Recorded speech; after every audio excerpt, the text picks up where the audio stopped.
Hello, everyone. Thank you all for being patient and waiting for a minute. I had a lot going on today, and so I had a few last things I was tending to that slowed me down for getting ready for today's stream. But anyway, I'm very excited to be here with you all today. As you can see, I just showered, so my hair's still wet, but wanted to look good for you all. Didn't want to come looking like a sweaty mess. Anyway, I hope you're all doing really well today. I've got some fun things to talk about. And hi, Aradin. Hi, Paladin Hulk.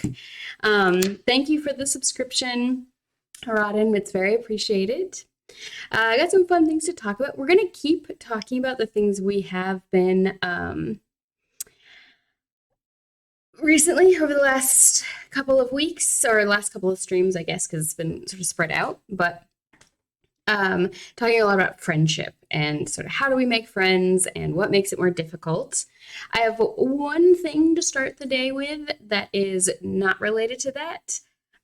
Hi, Krell. In terms of service, yes. It is very provocative to have wet hair on a live stream. Yes, so I'm a little frazzled today. The only thing is that I'm a little, I think will be slightly absent-minded because I had to apply to renew my visa to be here in Austria. And Charlie and I both misunderstood something, it seems, because it had seemed like because Charlie had a researcher visa that I did not need to take like a German exam, even though like I've been, doing self-study and we took a couple of like free classes through Charlie's workplace, etc. But normally to get a visa in Austria, before you can even come, you have to pass like a first level exam of German proficiency. And then when you renew it, they want you to have just the next level above. These aren't difficult exams like A1 and A2. This is like the language framework are really not that hard to get to. You can do it really easily in a couple of months of study. And probably if I took an A2 exam right now, I would have like, I don't know, 60 to 80% chance of passing. Just, I haven't learned all the grammar and I'm not very good at conversation and such still, but I can survive. But anyway, so we reapplied to renew our visas, or we applied, sorry, not reapplied. And then they sent me an email that was a couple of days ago, but I just saw it because I get so much spam every day. It's really a nightmare. That said that they like needed this documentation from me and I had until the 15th. And it has to be like official, you have passed an A2 exam. It's not like I can just take one online. It has to be at like one of these official testing centers. It's very specific and it might be that I need that. So my visa expires on the 1st of March. So if I can't get an extension or anything, I will have to, between now and then, with enough time beforehand, pass that exam and get the sign or the official certification that I passed it and turn that in. There seems to be some, because I have a degree from a university in France. It's not in German, but because I have gone to university in Europe, I might be okay. These websites always have confusing, contradictory information. You don't always know how recently the website was updated or how accurate, even when it's the official government website, like one web page will say one thing and then another will say something different. And so it can be really difficult to navigate. Visa renewal processes are always a stressful mess, right? Because if it doesn't go well, you have to just leave. It's true, Paladin Hulk. That is a good point. I should make sure not to tell anybody that I'm germophobic because they might understand. Yeah. So I'm probably going to just like study a bunch this weekend and then try to take a test on Monday and see if I can pass an A2 exam and send it to them ahead of time and also send them my diplomas from the French university and then also see if like I can take another exam in, later in February if I don't pass this one on Monday. It's a mess. I'm sure I can do it, like passing an A2 exam, you don't have to be perfect at it, right? It's not that you have to like have mastered everything perfectly. It's just like obtaining a certain level of proficiency. And so I probably can do it, but still it's going to be a thing between now and then. So anyway, if I seem a little distracted, it's because that's on my mind. But otherwise, I'm not doing so bad. I hope you all are doing all right. And I will keep you all posted on how my visa thing goes. I mean, I assume worst case scenario is that I have to go back to the US for a little bit and then reapply from there.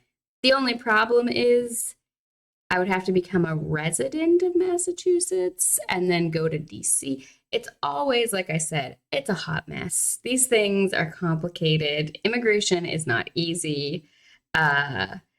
Yeah.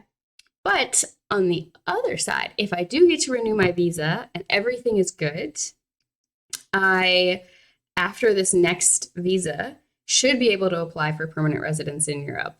I did technically qualify for it beforehand when I was in France, because if you go to university in France for 2 or more years, you can apply for French citizenship.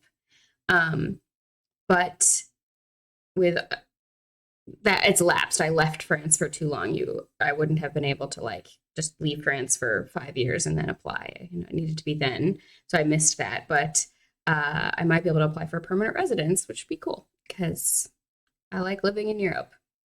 Just gonna stress that. And that brings me to this video, because I think it's very relevant for some of why I like living in Europe. So this is again on Reddit. I'll post this link in the chat.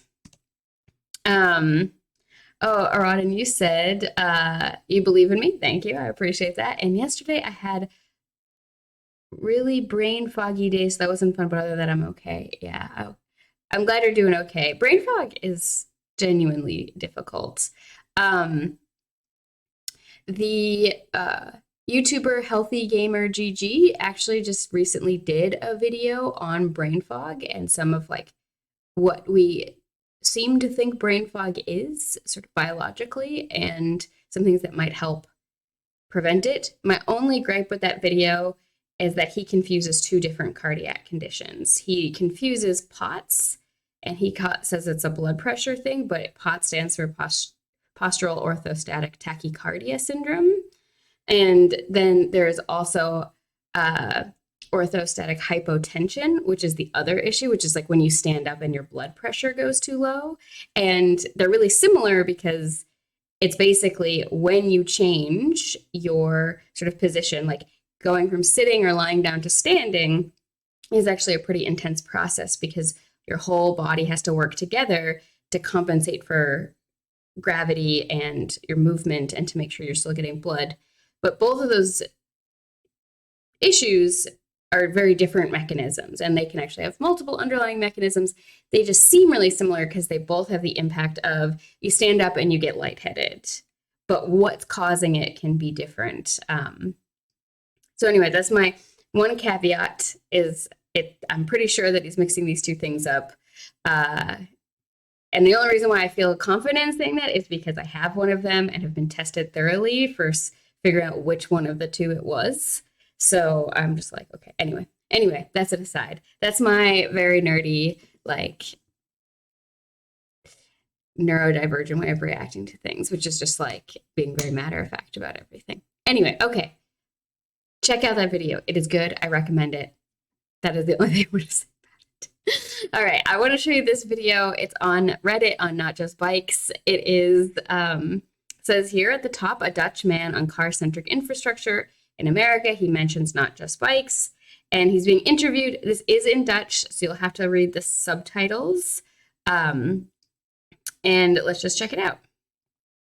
Zijn Nederland en Amerika anders? Ik ben van de zomer in Amerika geweest, maar het is anders. Als je dan een ander kanaal wil eens kijken op YouTube, van Crystal Bikes, die dan het verschil omschrijft, dan zie je toch wel inderdaad, je kan nergens komen zonder auto. Als je hier kijkt, heb je gewoon een binnenstad, je hebt winkels, daar heb je alleen maar woonwijken, grote woonwijken, geen winkelcentrums, geen cultuur. Het is gewoon in de auto stappen, half uur rijden en dan staat er een winkelcentrum met één grote parkeerplaats. Dus ja, het is niet mijn land. All right, so it's really short, 33 seconds as you saw. And if you couldn't read the subtitles, if you're just listening along, basically the interviewer asks the man, like, how is the Netherlands and the United States different?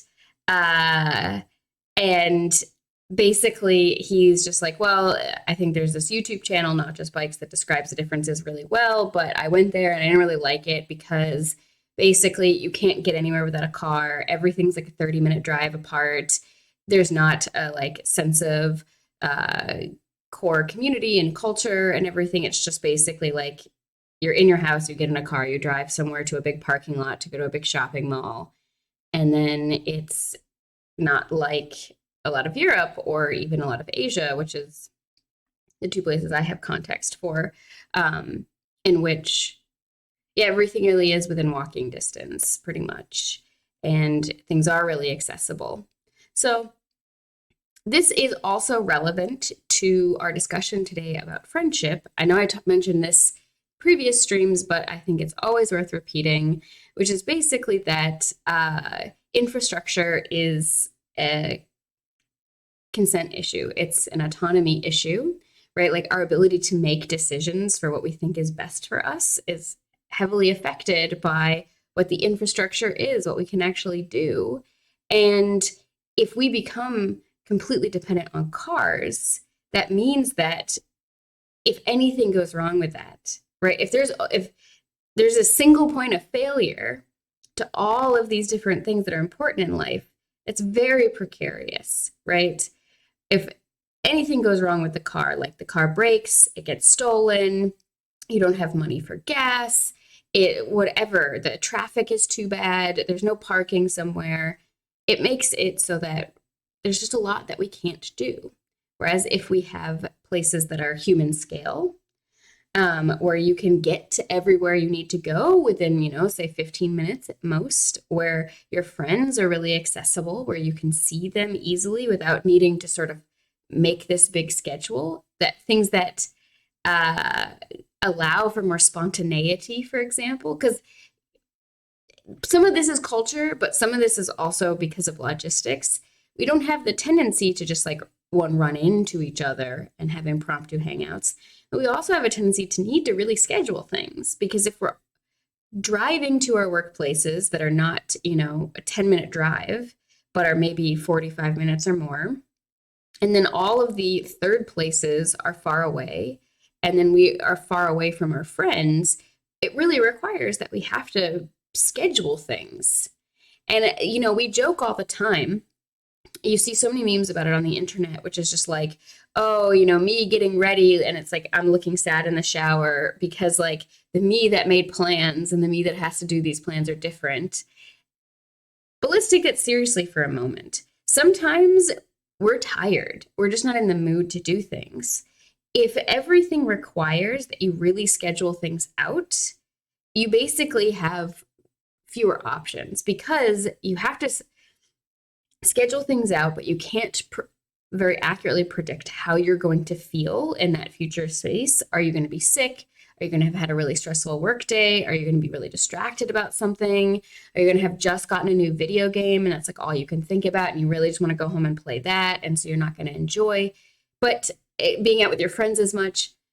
But on contrast, if the structure of the world you're living in allows for a lot more spontaneity without you having to just like convince yourself to be spontaneous, like if your spontaneity is structurally supported, it's a lot easier to say, text your friends and say, hey, do you want to go to the local bar with me? Or do you want to go get something to eat? Because you both live like 10, 15 minutes away from each other, walk, or maybe by public transit.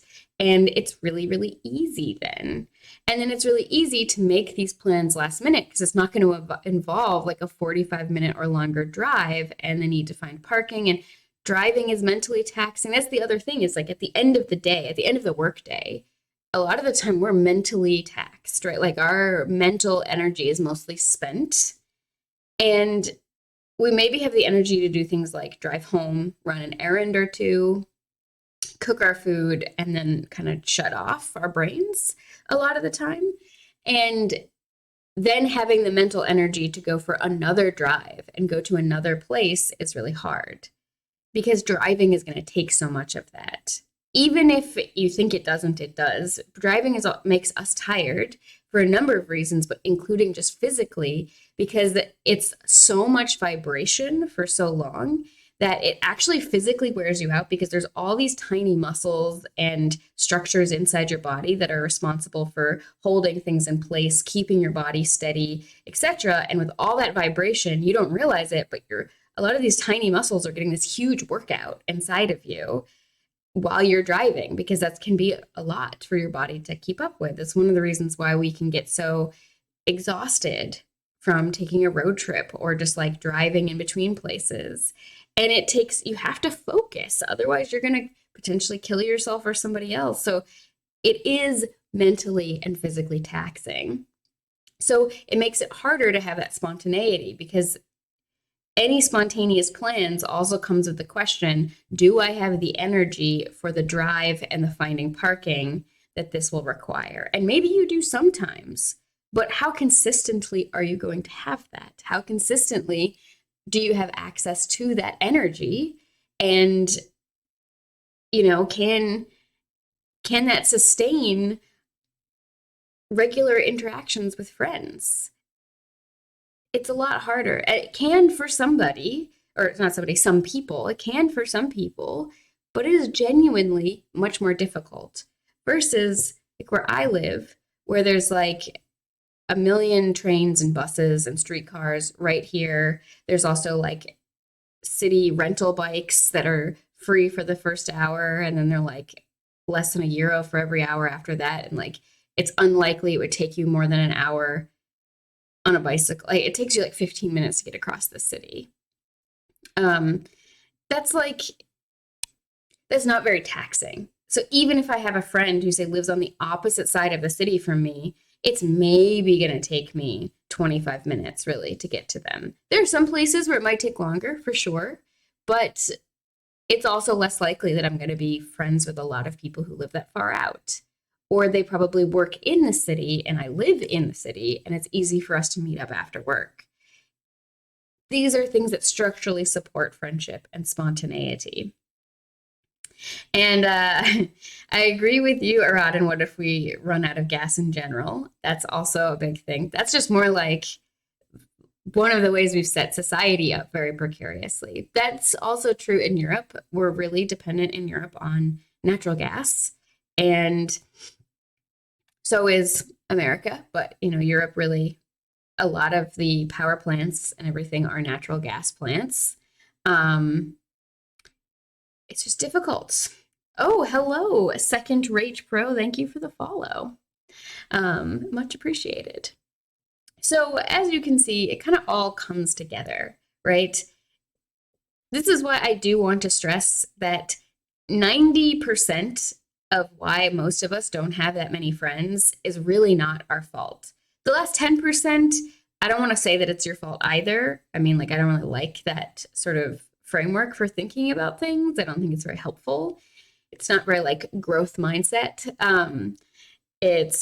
But I think that you have more. What I would say instead is that last 10% of why a lot of us don't have that many friends is places where you are likely to have more agency to do something about it that can have an impact in the short term, right? And in the long term, but in the near term is what I mean to say. Whereas these infrastructure issues, right, that's 10, 20 years of if we get funding now and policy now that's good to change these things, we're not likely to see all the benefits of that infrastructure until later. And which is not to say that we shouldn't start trying to change it now. It's to say that, it's the sooner we start, the better, right? The whole idea, it's that same phrase, the best time to plant a tree is 20 years ago. The second best time to plant a tree is now. It's the same with trains. The best time to create a robust train system was 20 years ago. The second best time to create a robust train system is now. Hi, Valium. Welcome. So, yeah, not having good human scale communities walkable or whatever you want to call it spaces, not having good public transit, not having all other options for things, not having a lot of third places, all comes together and why a lot of us don't have friends or don't have that many friends, or we have friends that we like never get to see. Physical proximity, as we've looked at in some of the previous sources, is one of the greatest predictors for friendship. And the further away you are from people, the less likely those friendships are going to get deeper. All right, so that's the one sort of random thing to have at the beginning of today's stream. We have been reading this book, Friendship Processes. I want to come to this again. I'm going to want to read a couple of other things before we come back to it. We looked at that meme last time. This is another one that I think is really important just to talk about in general, because I think that, well, ADHD and similar diagnoses are not that common in terms of percentage of the entire population of the world that has them. Because of how many people there are in the world, it still is a very large number. And I imagine in the people who watch live streams community, we are overrepresented, right? There are more of us per capita in these communities than there are, say, in people who don't play a lot of video games and watch live streams, and sort of there's a self-selection bias, right? And so I think it's really important to take some time to be really honest about the ways that ADHD makes it harder for us to have friends and to sustain them. So this paper here is literally called Difficulties in Initiating and Sustaining Peer Friendships, Perspectives on Students Diagnosed with ADHD. So social deficits, as it's called, are usually things that manifest quite early with any sort of neurodiversity and tend to persist mostly through the lifetime. It's not something that is entirely within our control. Some of the reasons why it's harder for us to maintain friendships is because certain aspects of our brain develop a lot more slowly. ADHD is also a developmental delay. It's a lot of things. It's a complex disorder. Yeah, and especially with rejection sensitivity. But one of the other things that's tough is that a lot of social norms and rules are things that take more time to develop. Let me actually bring it up. This is going to seem really, really random. I'm going to go to my Canva account because I'm working on this handout that is about teaching kids about consent.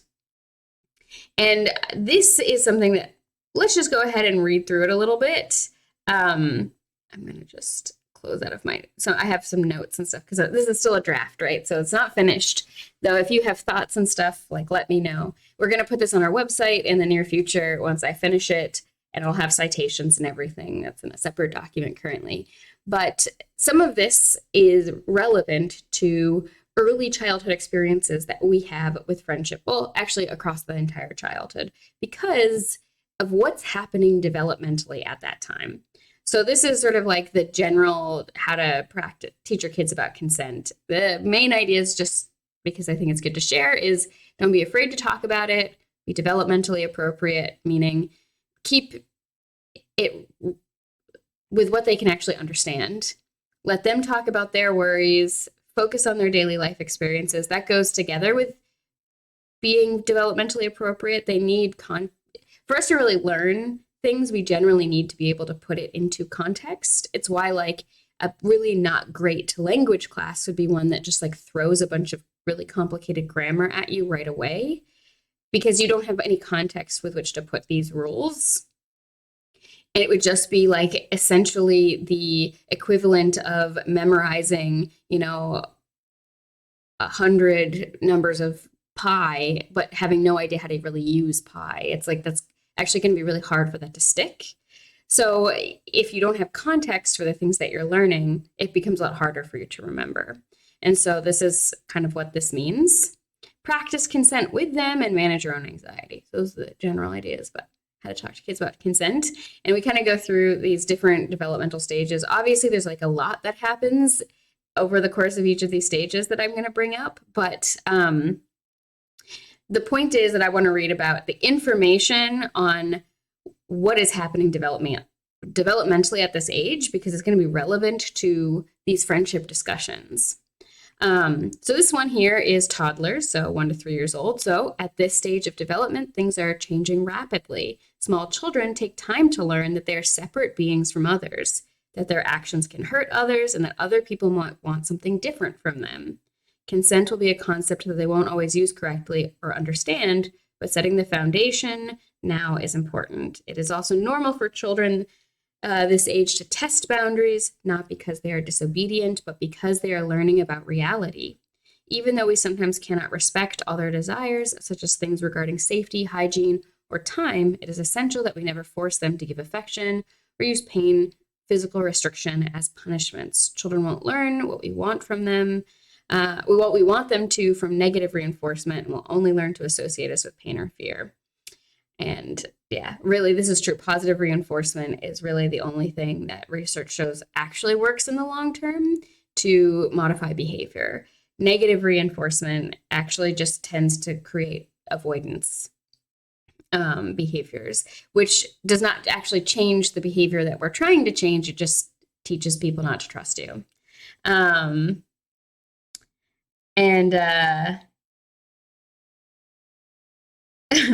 Oh gosh, okay, all right. And you use pie to welcome new neighbors and piss off the internet.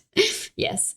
And it's also essential to begin to teach them to be unafraid if someone else is upset and unhappy, to understand that emotions are temporary. So this is one of those things that some of our people-pleasing tendencies and our anxieties around interactions start at this age. It's tough because when kids are really little, they don't tend to interact with that many people, right?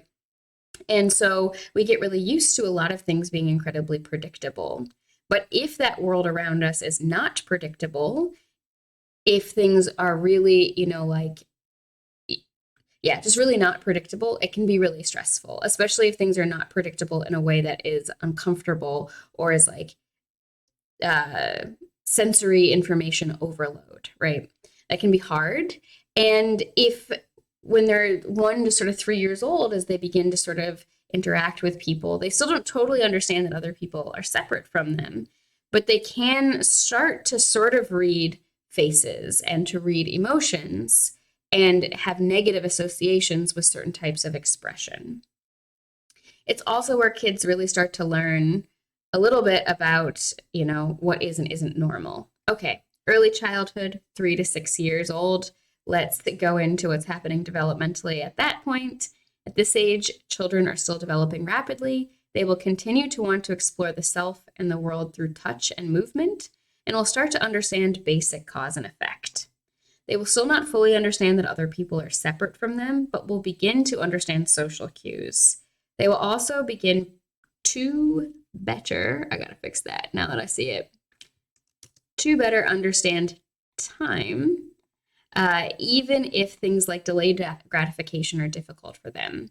Much of what they will understand as normal will be set at this age, including expectations about the world, relationships, how others should treat them, what to be afraid of, etc.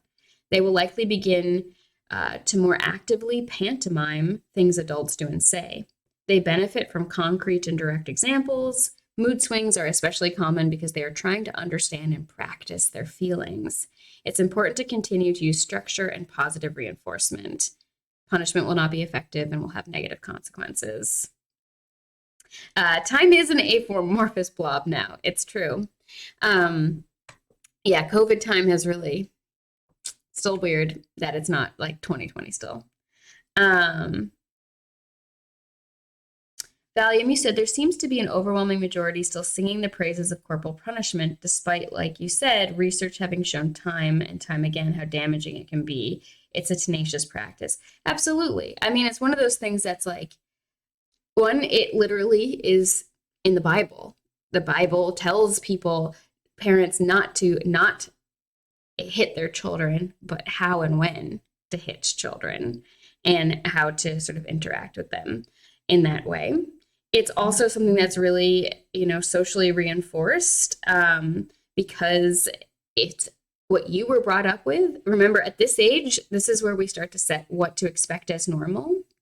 And if you learn at this age that caregivers also include pain, that will be your internal model of what it means to be a caregiver. And it also gets complicated because other people will have told you that this is the right thing to do. Your own parents, if they did it, will probably try to push you to do it with your children. Your peers are probably also likely to believe that this is the right thing to do. Also, a lot of adults have very poor skills in managing and interacting with frustration and anger. And so it's really common for adults to get overwhelmed by children and not know how to direct that and how to use that information well. And children are an unrelenting demand on you. And so it can get really overwhelming. And if you don't have really good skills ahead of time for dealing with being overwhelmed, it's really tough. It's really tough. And then the other thing that I think really goes into it is that people believe it produces immediate results, but what it actually produces is shock. It's a trauma response. You know, your kid is screaming and throwing things and whatnot, and you smack them, and then they're quiet and they stop what they're doing and they kind of shut down and they seem docile, and you think, okay, it worked. Well, it kind of worked, but it's not what you think it is. It's not that the child is like, oh, this thing is so bad, I shouldn't be doing it.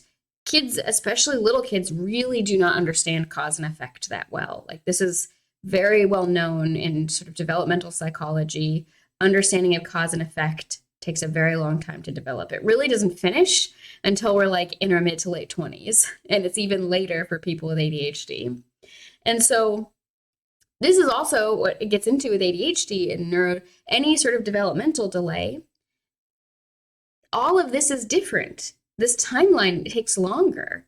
And so adults around you when you're developing and other kids will expect you to be further along in this chart of development than you actually likely are, because it's going to be delayed. A lot of important things are going to be delayed there.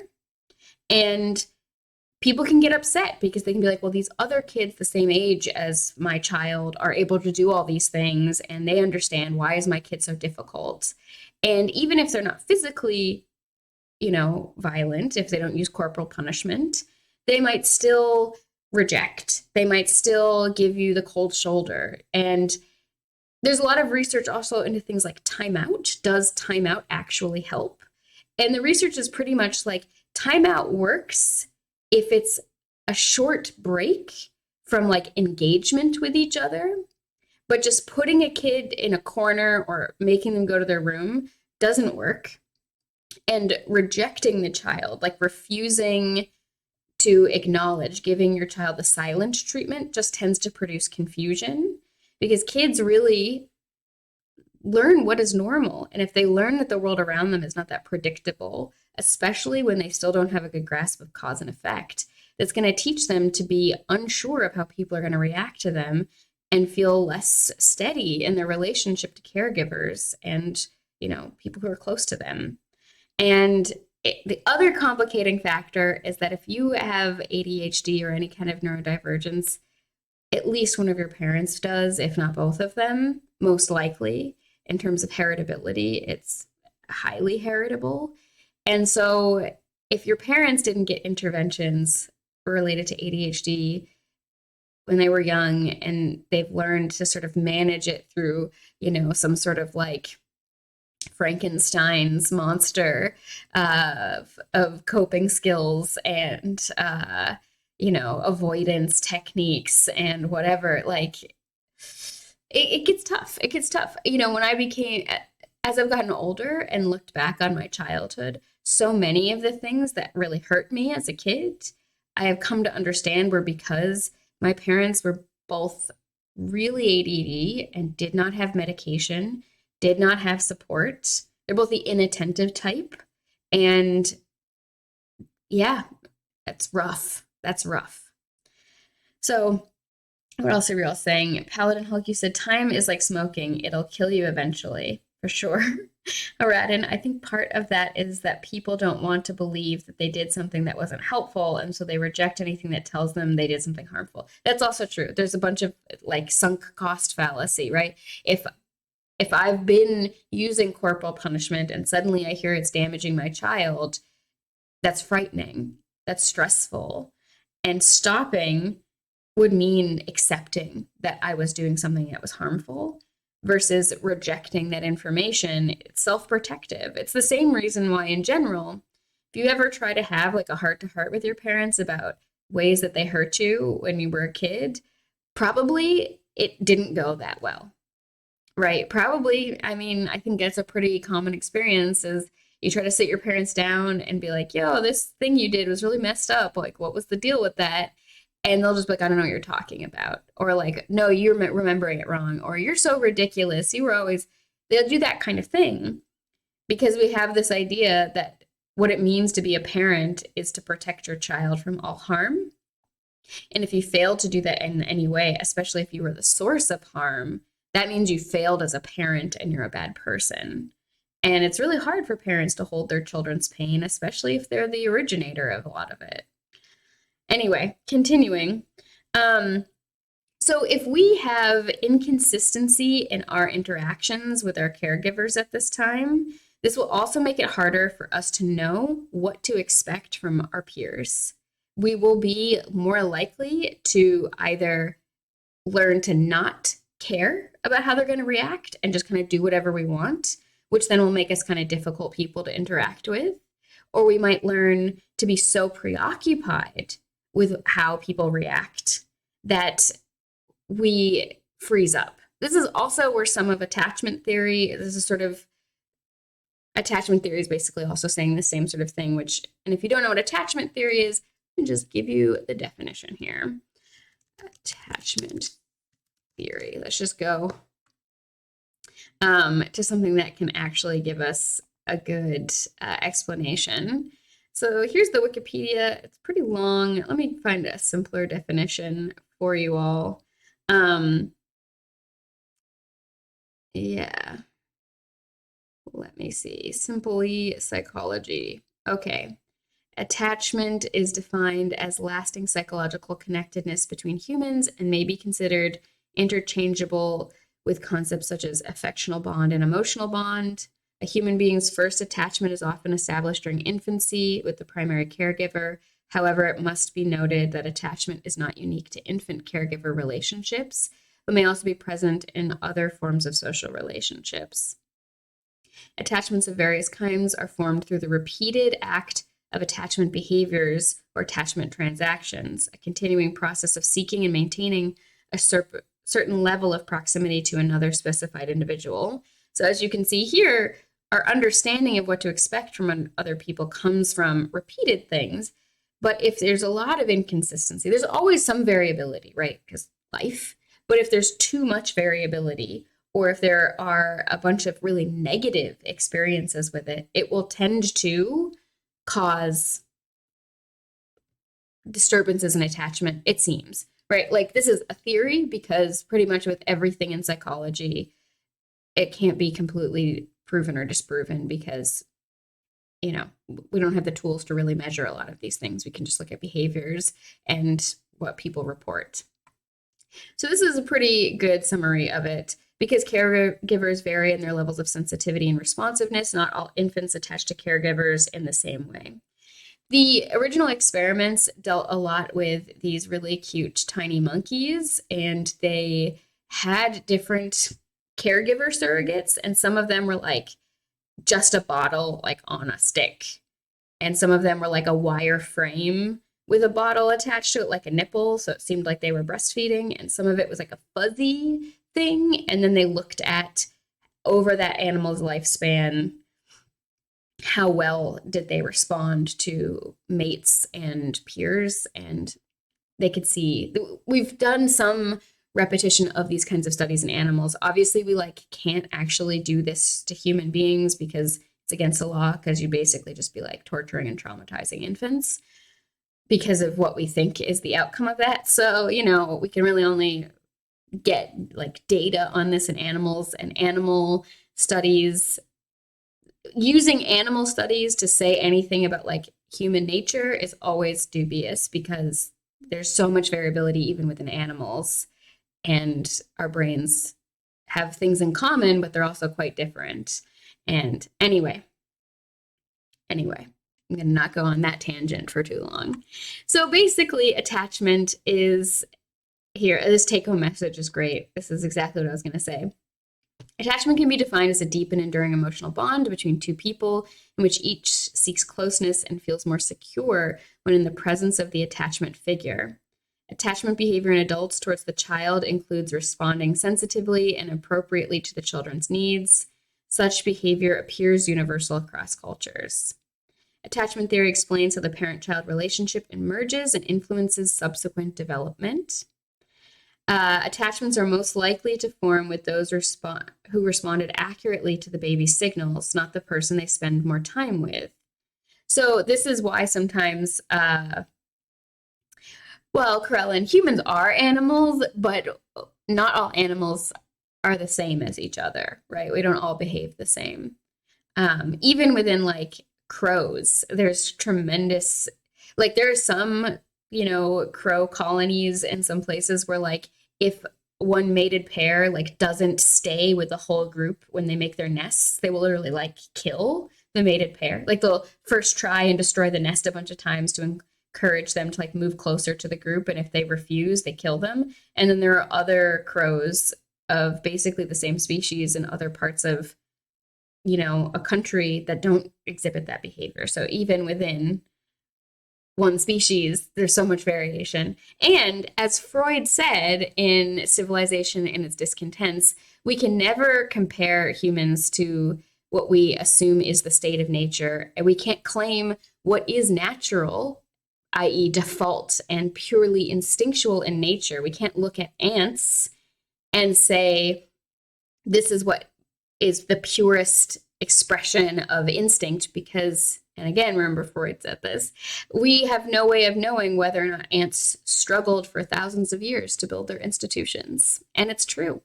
I mean, we have no idea about a lot of ant psychology. And, there's a lot going on in pretty much every living thing. Pure dental care is having a bird clean my teeth. I don't know what to make of that, Paladin Hulk, but nice. Okay, so this thing here is part of why like people can say like, oh, this child like really prefers this one parent even though this other parent spends more time with them, because it's about who seems to respond more accurately to the things the child is trying to communicate.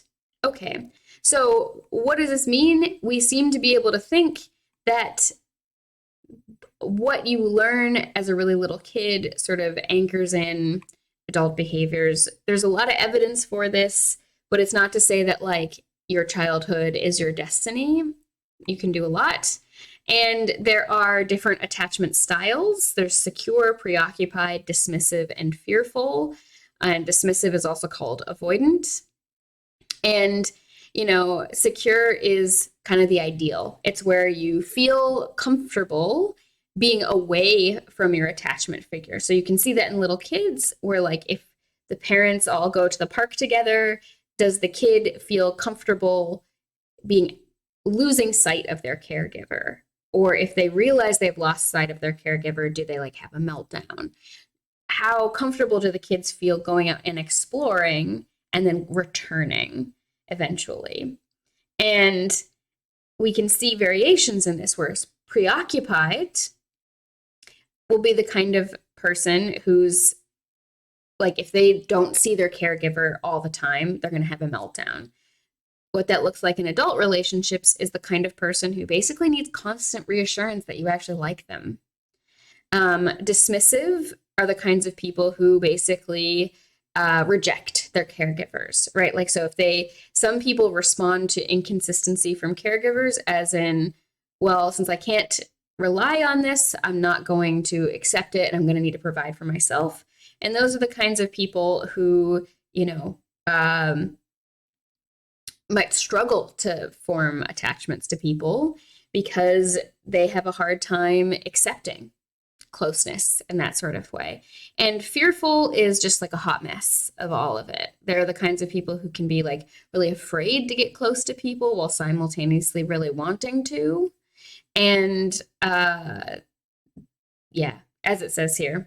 So, this is one of those things that, again, is a theory, but we can see these same things really play out in friendships as well. It's not just about romantic relationships. Like how much comfort do you have with closeness? I would say that generally speaking, I'm pretty securely attached. There are some things that can trigger certain types of dismissiveness in me, which is basically anytime I feel like someone's trying to control me. Like if I was dating someone and they got really controlling, basically, if they started to like constantly being sure that I was like lying to them or cheating on them. Never cheated on anyone I've dated.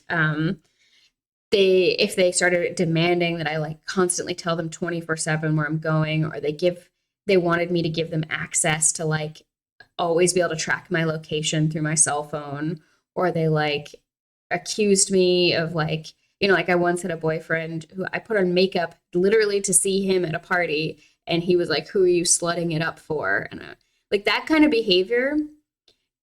Once it starts, it's like a switch flips in my brain and I'm like, I'm not interested anymore. Like really anytime, or people who just like need the constant reassurance that also really can make me feel bad and avoidant. Like I just want to get away from this.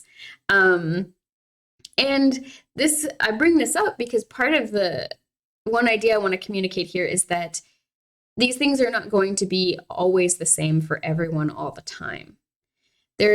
You might have different levels of comfort in different contexts, right? If you had a pretty good relationship to your parents, but really struggled with, say, authority figures and feeling, consistency and approval from them, you might be the kind of person who's like obsessed with your boss liking you and getting approval from your boss, where you otherwise feel pretty good, right? So there's ways where this can be different. And this is also an example of how sometimes when things go wrong in romantic relationships or even in friendships, it does not mean that one or both parties are capital A abusers or dangerous or just like bad people.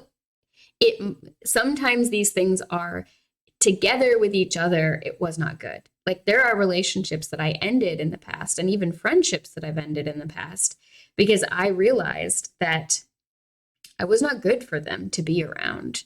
I either, brought out things in them that were things I had as well, but like I could manage it. Like I'm very impulsive and adventurous and like to kind of live in the moment a lot of the time. That's something I can manage pretty well without getting myself into a bad situation. But I've had friends who really struggled with that. And being around me and me being the kind of person who likes to be impulsive and adventurous, it caused them to take things way too far.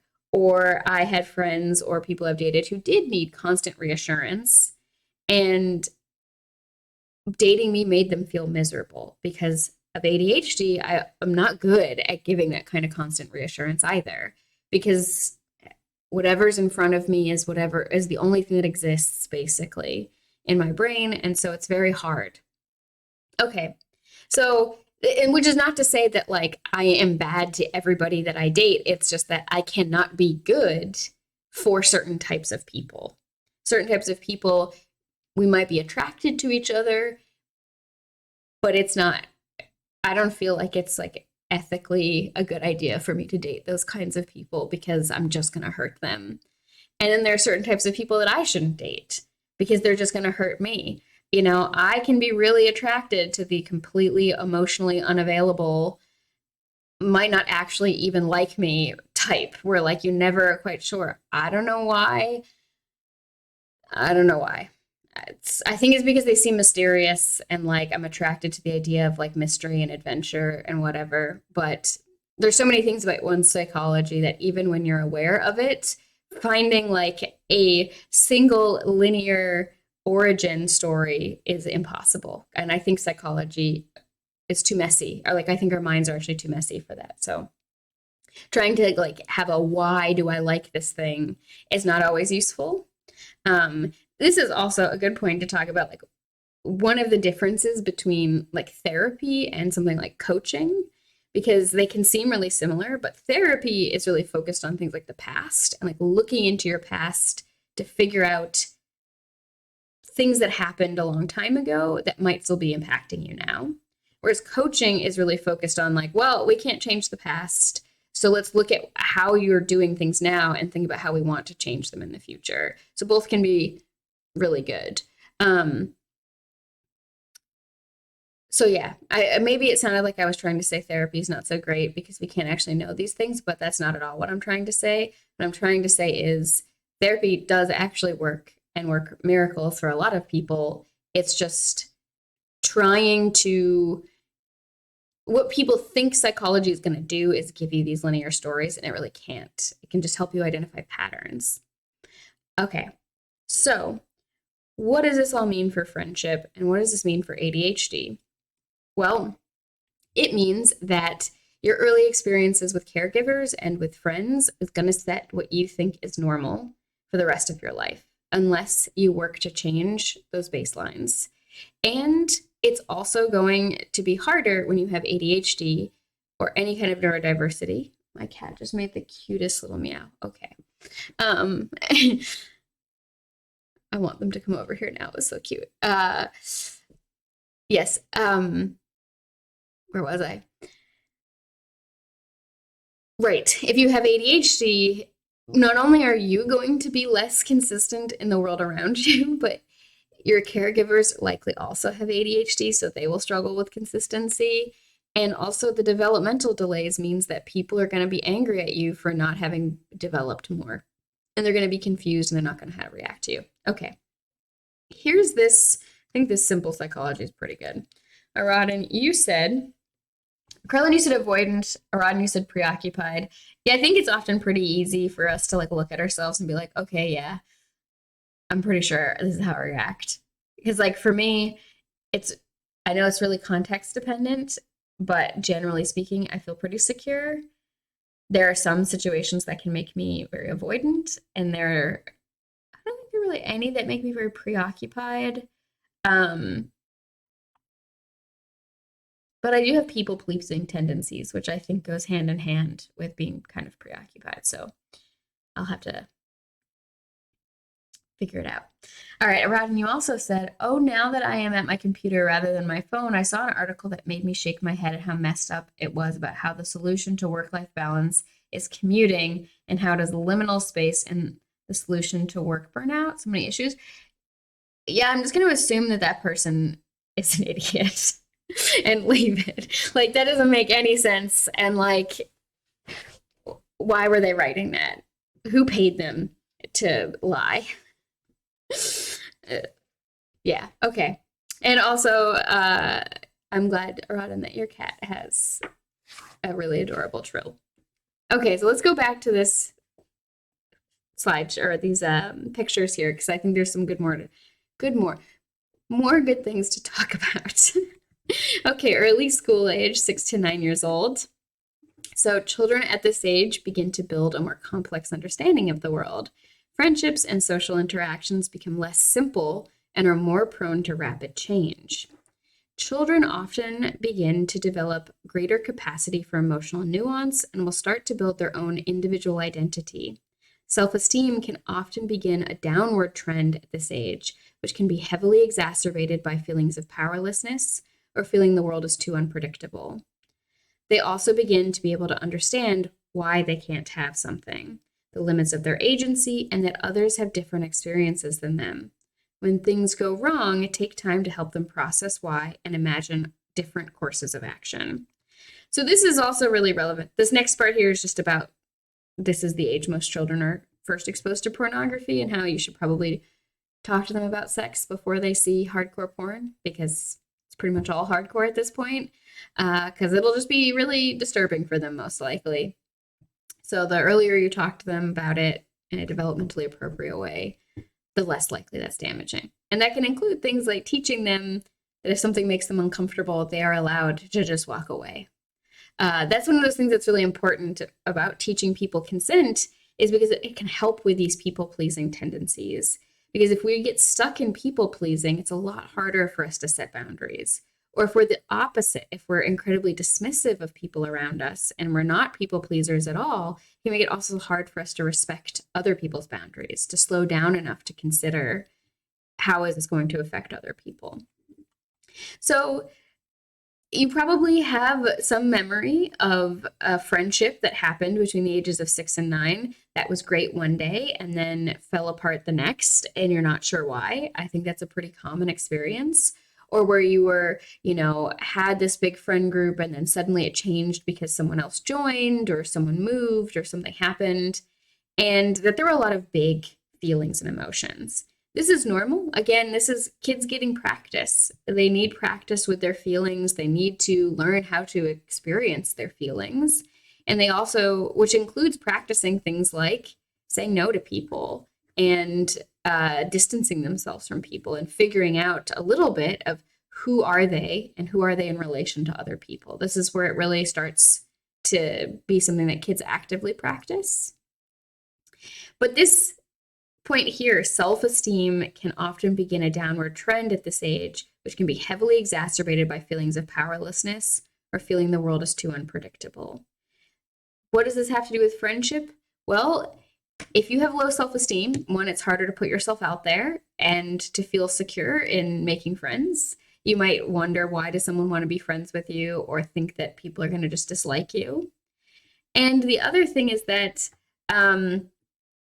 if you don't have friends at this age, if you haven't successfully started to make some friends, this can really start to set in your mind that you're alone, that you don't have friends, that that's just not who you are. That's just not what your life is going to be like. And as we've mentioned already, especially if you have any neurodivergence, it can be a lot harder to make friends because you're not going to have developed as much as your peers, and a lot of social cues are things you're not going to have picked up on yet. And you're also, as we'll get to in a second, less likely to understand the rules. So kids are very preoccupied, starting from about this age, on conformity. It reaches its peak in middle school when we're like most obsessed with conformity, but we really want to obey the rules for the most part. We really want to make sure that we're like matching our peers. That's why, you all want to have like the same shoes, or there's the item that like signifies group belonging that kids get really obsessed with, whether it's Pokemon cards or the light up sneakers or whatever. There's always a thing. There's a lot of focus on, do I actually belong in the group or not? And so it can be really hard if you don't. And it can be hard to belong in the group if you struggle to sort of follow what everybody else is doing. If everybody has gotten really good at like when you're in elementary school and like you transition really smoothly from like, say, science class to history class, and you're still asking questions about science class, that's going to be weird. And people are going to be like, oh, you're unpredictable, you're strange, you're different. If you have a hard time sitting still, if you express your emotions much more strongly than other children do, if you don't make the same amount of eye contact, if you don't want to stand as close or you stand too close, these sorts of things take longer to be understood and to develop with neurodivergence. But they also are off-putting to kids because they're obsessed with conformity at this age. And Aradhani said, oh, I think it is from a company trying to make commuting a good thing rather than a bad thing. Yeah, there were so many things wrong on so many levels. Yeah. All right. So next, pre-adolescence, 9 to 12 years old. What's going on at that age? The body will begin to prepare for puberty, and this will impact them both physically and emotionally. So also with developmental delays, sometimes that can include things like delayed onset of puberty, which can be really socially devastating. But also if your body starts to prepare to go through and go through puberty before your brain has developed as much as other people who are also entering in there, it's taxing in different ways, right? There's going to be skills for managing and dealing with puberty that your peers are going to have that you're not going to have. And it's going to lead to more difficulty socially. Okay. They will likely begin demanding more freedom and will insist upon their autonomy. They will likely start to express less and less interest in caregivers and parents, and will likely become increasingly concerned about establishing independence and conforming to social norms in things such as clothing, social media usage, having the same items as others, etc. They will likely be heavily preoccupied with how others perceive their actions and keenly aware of social rejection.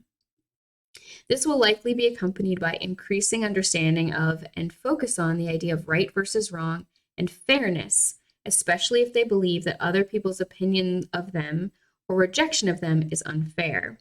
So this is, there's also this theory of like the development of morality.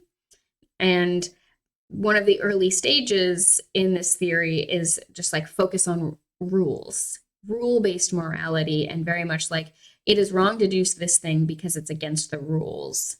And little kids often go through this process about this age where they become very, very, very focused about the rules.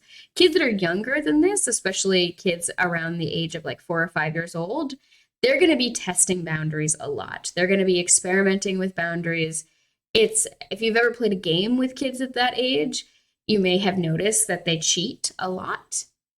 I literally just played a game with like a 5-year-old a couple days ago, and he cheated a lot. And that's really developmentally normal at that age because they're learning to experience those emotions. What does it feel like to win? What does it feel like to deceive? Also like lying and different types like primary and secondary lies, and like how much theory of mind does the child have? These are things that are also very developmental, and you can like kind of track where your child is in development based off of how complex and good of a lie they can tell. And like lying is actually a really socially important skill to develop, right? Like it's developmentally essential that children learn how to lie and how to lie well, because it is also them learning to understand the mind of other people and like how do I use what I think is going on in someone else's mind to get what I want or to communicate. And so little kids might do things like cheat at games or break rules because they're learning about what does it feel like to do this, and what do I get when I do these things, and when am I successful and I'm not successful, and also winning feels really good. And however, things start to shift about 9 to 12 years old, where they start to become actually less likely to cheat on things and more likely to become very angry at a kid who does break the rules. Now, one of the problems with this is, which rules are we talking about? So I remember, for example, there was a period of time in my life when I was in middle school where I was really concerned about stealing.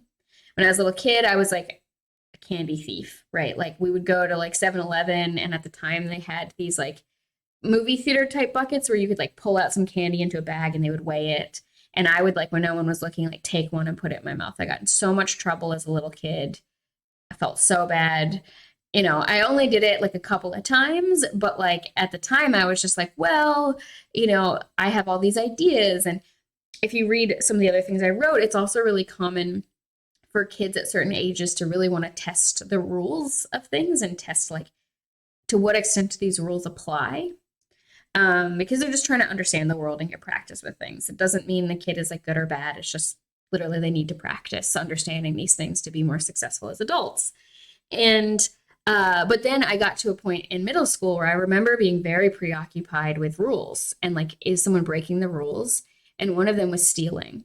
And one time I saw this kid in front of me in line at the cafeteria, and he like had these big baggy jeans on. It was like Jinko jeans, right? Definitely dating myself a little bit because everyone was wearing those gigantic pants when I was in middle school. And he like stuffed a bunch of chocolate milks and like cookies and stuff in there when no one was looking. And so I told the cashier, hey, that kid stole a bunch of stuff. And I thought I was doing the right thing. Now, I got really, really in trouble with my peers for that, which was surprising to me because they were respecting a different set of rules. They were not respecting the rules of the adults. In this case, they cared about conforming to the rules of you don't tattle, you don't snitch on people. That was part of the social culture of this town I had moved to. Now, this was fifth grade. I moved to this town halfway through fourth grade, and I had a really hard time socially in this town. It was a big cultural change. There was a lot going on at that time. Anyway, it's a long story. But because I broke those rules, I was seen as like someone to reject at that time. And I already had been getting bullied for a lot of things. So I was in a sort of socially precarious place. But kids are really preoccupied at this age with following the rules. But again, it's whose rules are we talking about? This is why kids of certain ages can get really rules lawyery when you play a board game with them and be like really fixated on it. Whereas kids who are a little bit younger are much more likely to do something like constantly change the rules to make sure they're winning, right? That's a thing that little kids do. And you can see this sort of tend to shift as kids develop.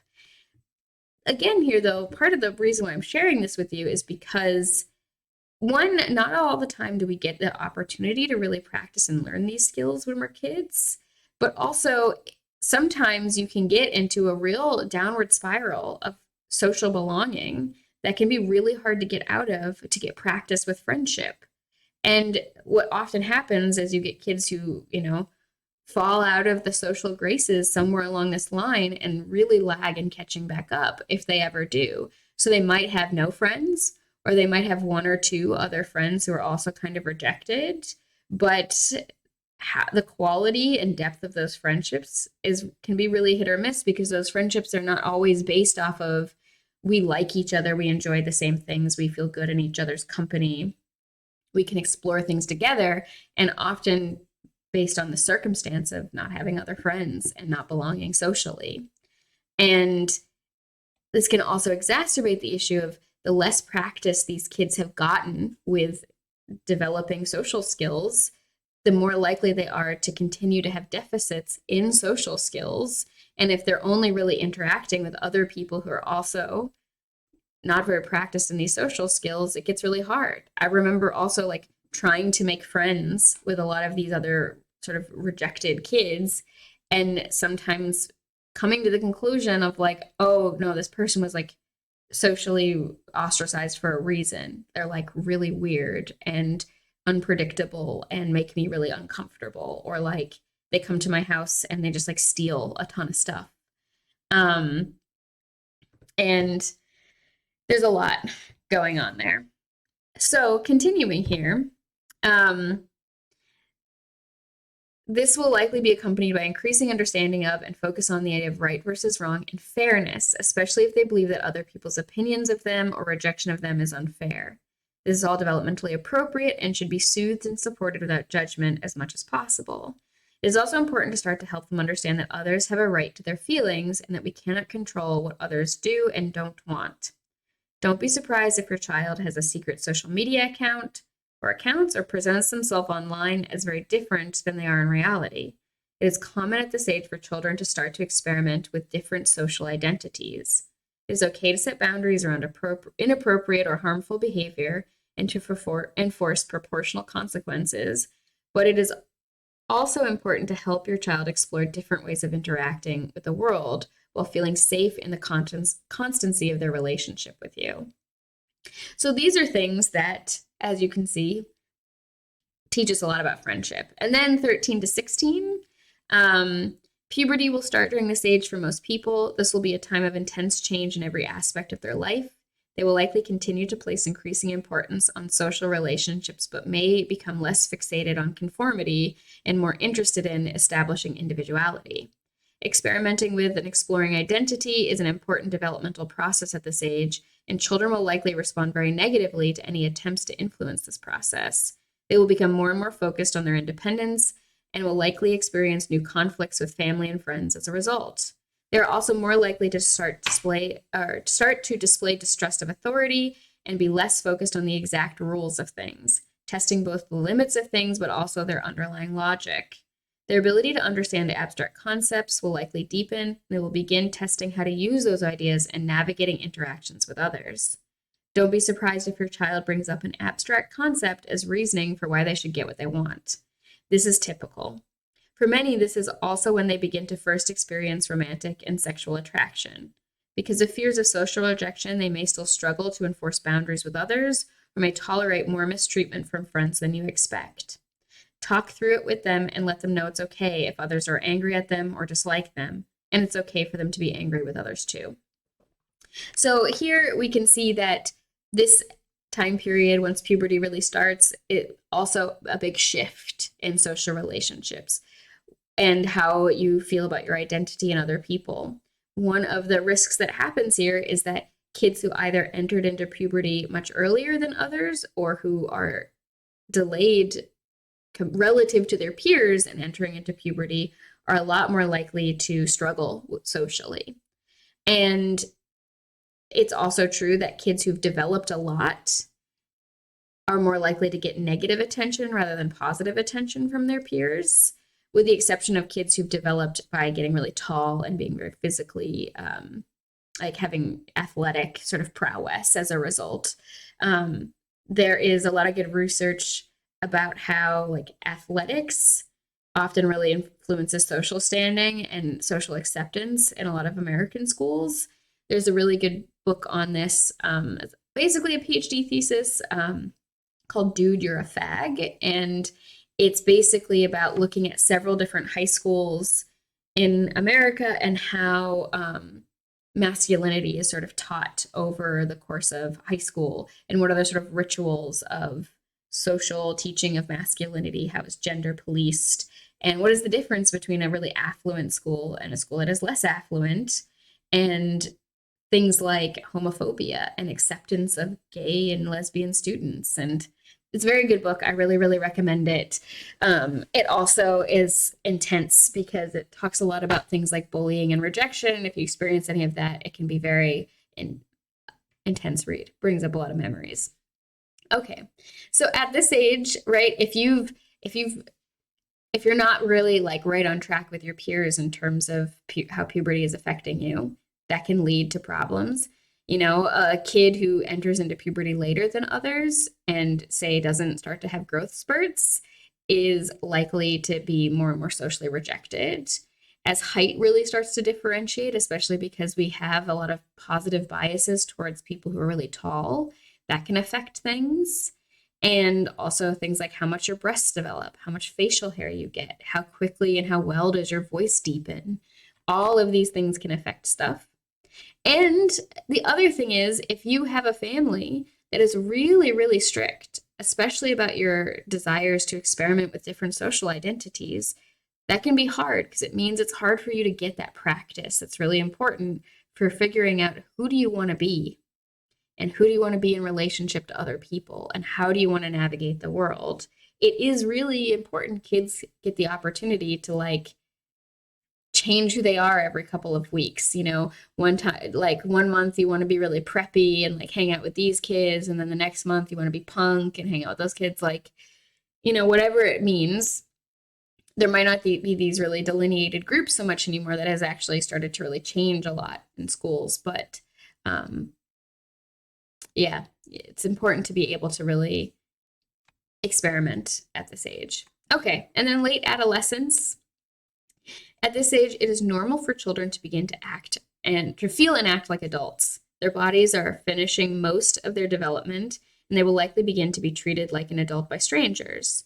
They may desire more freedom and ability to make adult decisions while also not wanting or being ready for more expectations or responsibilities. They will likely continue to explore and experiment with personality, sexuality, and self-expression. Deep social relationships will be the foundation of their priorities, and it is not uncommon for them to spend as much time as possible outside of the home, or when home, spend most of their time alone in their room. They will likely want to be able to make choices without any involvement of others and may still fail to consider the impact their actions might have on others, especially if they have never done something before. Full understanding of cause and effect will not likely happen until around the age of 26, so risks are still quite high at this age. All in all, it's essential to accept that your child has likely developed in both ways that make you proud and ways you never imagined. It's okay to be uncomfortable with aspects of who they have become and to push back when they are harming others. So here's also one of those things where in these two developmental periods, really starting from about the age of 9, our primary focus tends to be on our peer relationships and especially our friendships. And that is really important. It's one of the reasons why, like parents, it can be really tough for parents because they like go from having this little kid who's like obsessed with them and you're the center of your child's world, and like it's constant togetherness and affection, and also you're making like all these sacrifices for this like never ending demand, and it's really a lot. And then suddenly they want nothing to do with you anymore. And that can be really tough for parents, like, let's be honest. But also, if you don't have a lot of friends, that's rough, because what you should be doing, getting this really good practice with your identity, with how to deal with conflict, how to deepen friendships, how to have relationships with people, if you're going to explore being romantic with people, all of that, if you don't get the opportunity to practice this, it's way harder to start it when you're older because people have less tolerance for that. And so it's really important that kids get this practice. And a lot of kids don't. So going back to this article here, and I know I was kind of focused a little bit on ADHD, but this is kind of true regardless of if you have ADHD or not, those things I was talking about developmentally. So then here, this talks a lot about what happens when you have developmental delays, basically. So here's the article. So I'll just read the abstract. In this article, a research person at this University of Western Australia report theory generated from interviews with teachers, students, and mothers residing in Perth, Western Australia, on how children with ADHD initiate and sustain peer relationships. An initial review of the 3 sample groups' respective perspectives reveals that children with ADHD exhibit 3 distinct socialization patterns. A socially integrated pattern, that is, having 3 or more ongoing friendship pairings with peers. A marginal integrated pattern, that is, having 2 or less ongoing friendship pairings with peers. And socially isolated pattern, that is, having no or infrequent friendship pairing with peers. Both teacher and maternal perspectives are similar insofar as both perceive children with attention deficit disorders to have marginal to non-existent friendships. Students with ADHD perceive themselves, however, as having strongly to marginally formed friendships with their peers. So this is also one of those things that's really tough, is that people with ADHD and other neurodivergence are often struggle to have let's say, as accurate of a view of how others perceive them and the closeness of relationships. We're a lot more likely to feel that relationships are closer than they actually are, or a lot more distant than they actually are, depending on the type of neurodivergence. And that can lead to also other social risks. If I think someone is my really good friend and I think that we're like best buddies forever, and then I try to interact with them in a certain way and I get rejected, that's going to be really confusing. Especially if the rejection comes from me assuming more closeness than actually exists. And remember those stages of friendship. Let me see, what was the, I had that. Here we go. Role, delimited interaction, friendly relations, moves towards relationship or friendship, nascent friendship. Remember, if you move too fast in here, if you assume closeness too quickly, that can really stop this process from continuing. And this also can happen with, yes, exactly, Aradin, parasocial relationships. I think that the risk is also increased because, especially in streaming spaces, as I mentioned beforehand, I do think people with neurodivergence are going to be overrepresented in the population.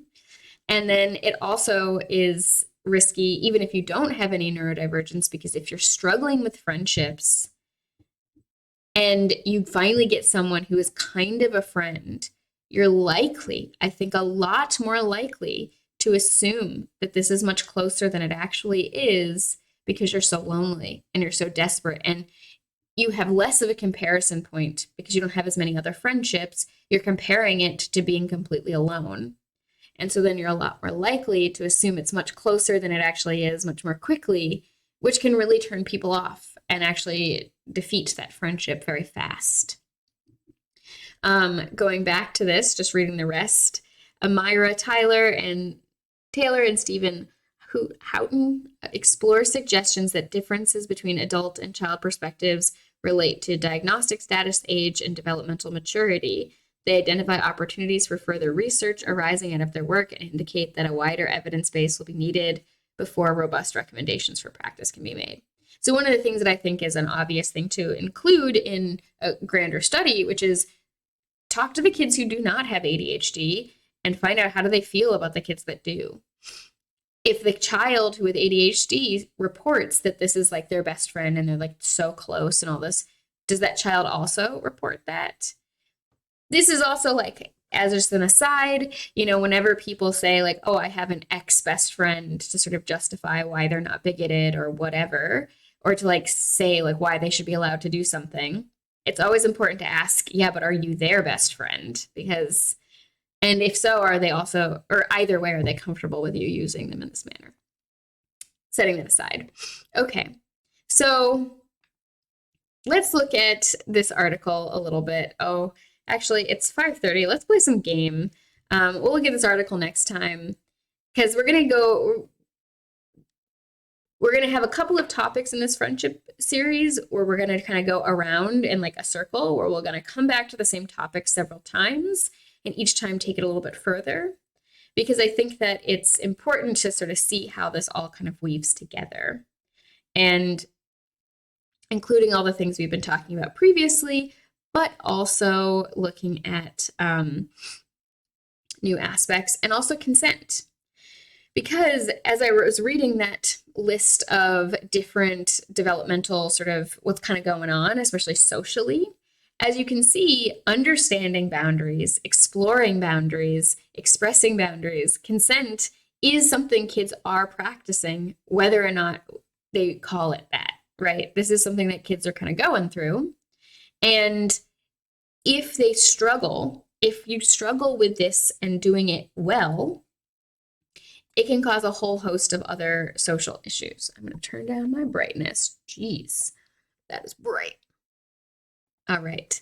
I'm going to turn my music on. 60%. And I'm going to, okay. Hopefully the audio is not horrible this time. Yeah. Aradin, it is the drowning person drowns the person trying to save them. Yeah, for sure, a little bit. It's definitely like that in some ways. Yeah, all right. Let's see. I'm just a bright person. It took me a second to understand we were talking about Palin Hulk, but I was like, that's a nice compliment. But I'm like, what is the context for this compliment? And then I realized, oh, you're talking about my monitor. Very funny, very funny. All right, I also need a drink of water because I've been talking for an hour and a half. All right. So far, so good on the sound. It's not super gross and crunchy. Let's hope it remains that way. Oh man, I just realized that I forgot to put on all the other Discords the announcement of going live. Gosh, ADHD is such a mess. All right, let's see what the fortune teller has to say. Somewhat annoyed. All right, whatever. I don't even know what we're up to. So much going on. We got so many things to do every day. Hardly any time. All right, let's say hi to all the animals. Let's make sure we get them all. Thank you for the compliment, Aradin. I appreciate it. And yes. So as you can imagine, it all kind of comes together the same. One of the other things that happens, I think, and something we can kind of think about with this game specifically, is that if most of your social interactions are also, say, coming from the workplace, that probably means that most of the way you're used to interacting with people is in what is and isn't appropriate for the workplace. In a workplace, you're not likely to get into real deep stuff with people, right? It would actually be kind of inappropriate a lot of the time to like talk about your childhood trauma while eating lunch with your coworkers, right? Now, whether or not if that's like a reasonable thing is a totally different question, but that's sort of just like against the rules is more or less what I'm trying to say. You might actually get in trouble in your work. You can't talk about really, you know, like romantic dysfunction. You probably really can't talk in depth about like, you know, struggles with your sexuality with your coworkers. Why am I trying to milk a pig? Okay. And if most of your friends are also your coworkers, then that means that outside of work, it gets, how do you, I just tried to milk the dog. Okay. I'm just a mess today. Outside of work, like how do you navigate that and the risks there? And so in this game, you know, it seems like this character before they were, you know, living the high life of being a wealthy landowner, they were really only interacting with their coworkers because they had a job that took up all of their time. This is why we also need shorter work weeks. I believe that, you know, a 4-day work week should be the like absolute maximum. I think honestly, we have so many people on the planet. We don't need to be as productive and grow as fast as we do. We can just, you don't need to all be like so productive. We can just share the load a little bit more. That is one of my big philosophy. Oh no, why am I selling those eggs? Poop. Did not mean to do that because I need to make mayonnaise. Anyway, yeah. So if you get less practice, it gets harder to get that practice as an adult. If you move in friendship too quickly and you, it's the same with dating, right? Like you think about it, if you feel like you love somebody and maybe the other person loves you or would love you, but you say it too soon, that's one of those like really stereotypical things that like can kill it, right? It can make people feel uncomfortable and they don't know how to recover from that. Also, we like have a real bias against any sort of discomfort ever and think that like if something is uncomfortable, it means that it's inherently wrong. And that's not to say you shouldn't listen to yourself and you shouldn't try to, you know, take care of yourself and set boundaries and stuff. That's not what I'm saying. I mean, like, there are some things where it's okay for things to be awkward or uncomfortable. That's basically how it should be. That is the appropriate reaction to be having. It does not mean that there's something going wrong. Anyway. Oh, Willie, you're fishing over here today. That's nice. Oh, it's Saturday. How's it going, Willie? If the local fishing scene got a bit more lively, I might expand the shop's stock. All right. I feel like there was an animal I wanted to buy, but I don't think Marnie is going to be open today because it's Saturday. Oh, she is. Whoa. All right, let's purchase animals. What can I get? Kind of want another pig because I want more truffles. Pigs are really great. Oh, look at that. There's a truffle. Poners. Pawners? I don't know. What should we name this pig? What do y'all think? Let me know in the chat. What do you think? Should we name it?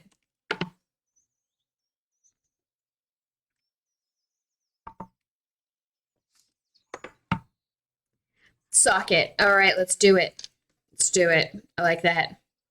I think we already have one named Bacon. Let's just go with Socket. Oh, truffles. That's also good. All right, I'll get 2 pigs if I can fit them. Because I think that pigs are great. Oh, pig noses do look like electrical sockets. Yeah, we do already have a pig named Bacon. I'm pretty positive. But let's just buy a 3rd one if we can. Do we have room for this? Not enough money. Oh my goodness. What? What? Gonna cut some grass. Yeah. All right. So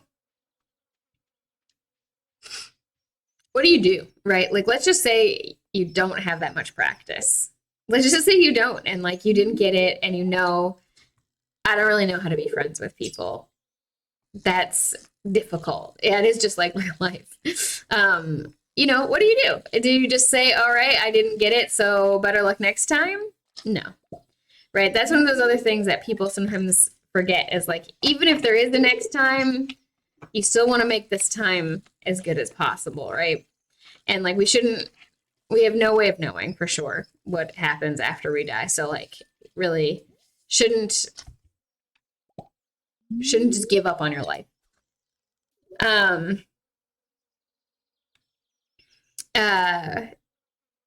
So what can you do?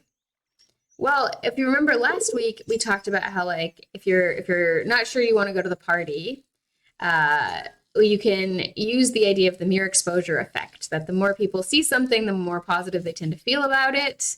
That's why, companies try so hard to get their product placement happening in movies and TV shows that are popular. Paladin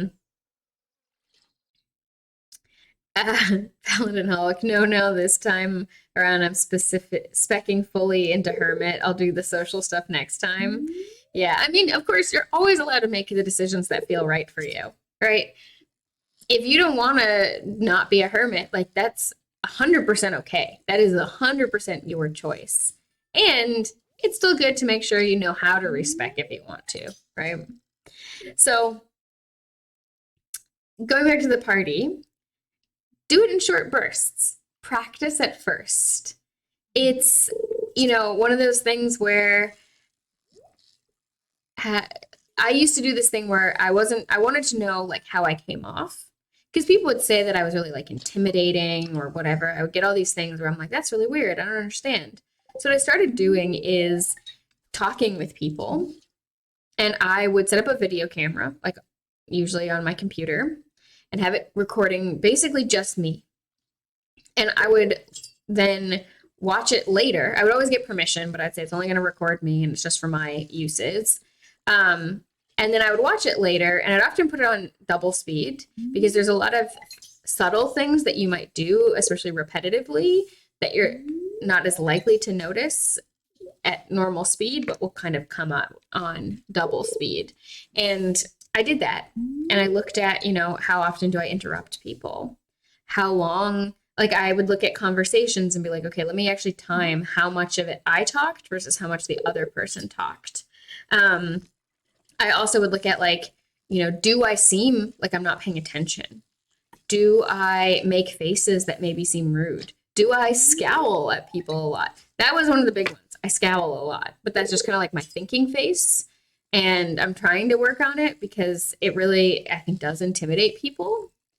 The other thing was that like, I don't really usually want to make a ton of eye contact, like by default. I usually just kind of want to look down because that's how I think better. But I realized that in my attempts to make some sort of socially normal amount of eye contact, I would just like really stare at people. And I also realized I didn't blink very often. And like having a low blink rate can actually be really unsettling for people.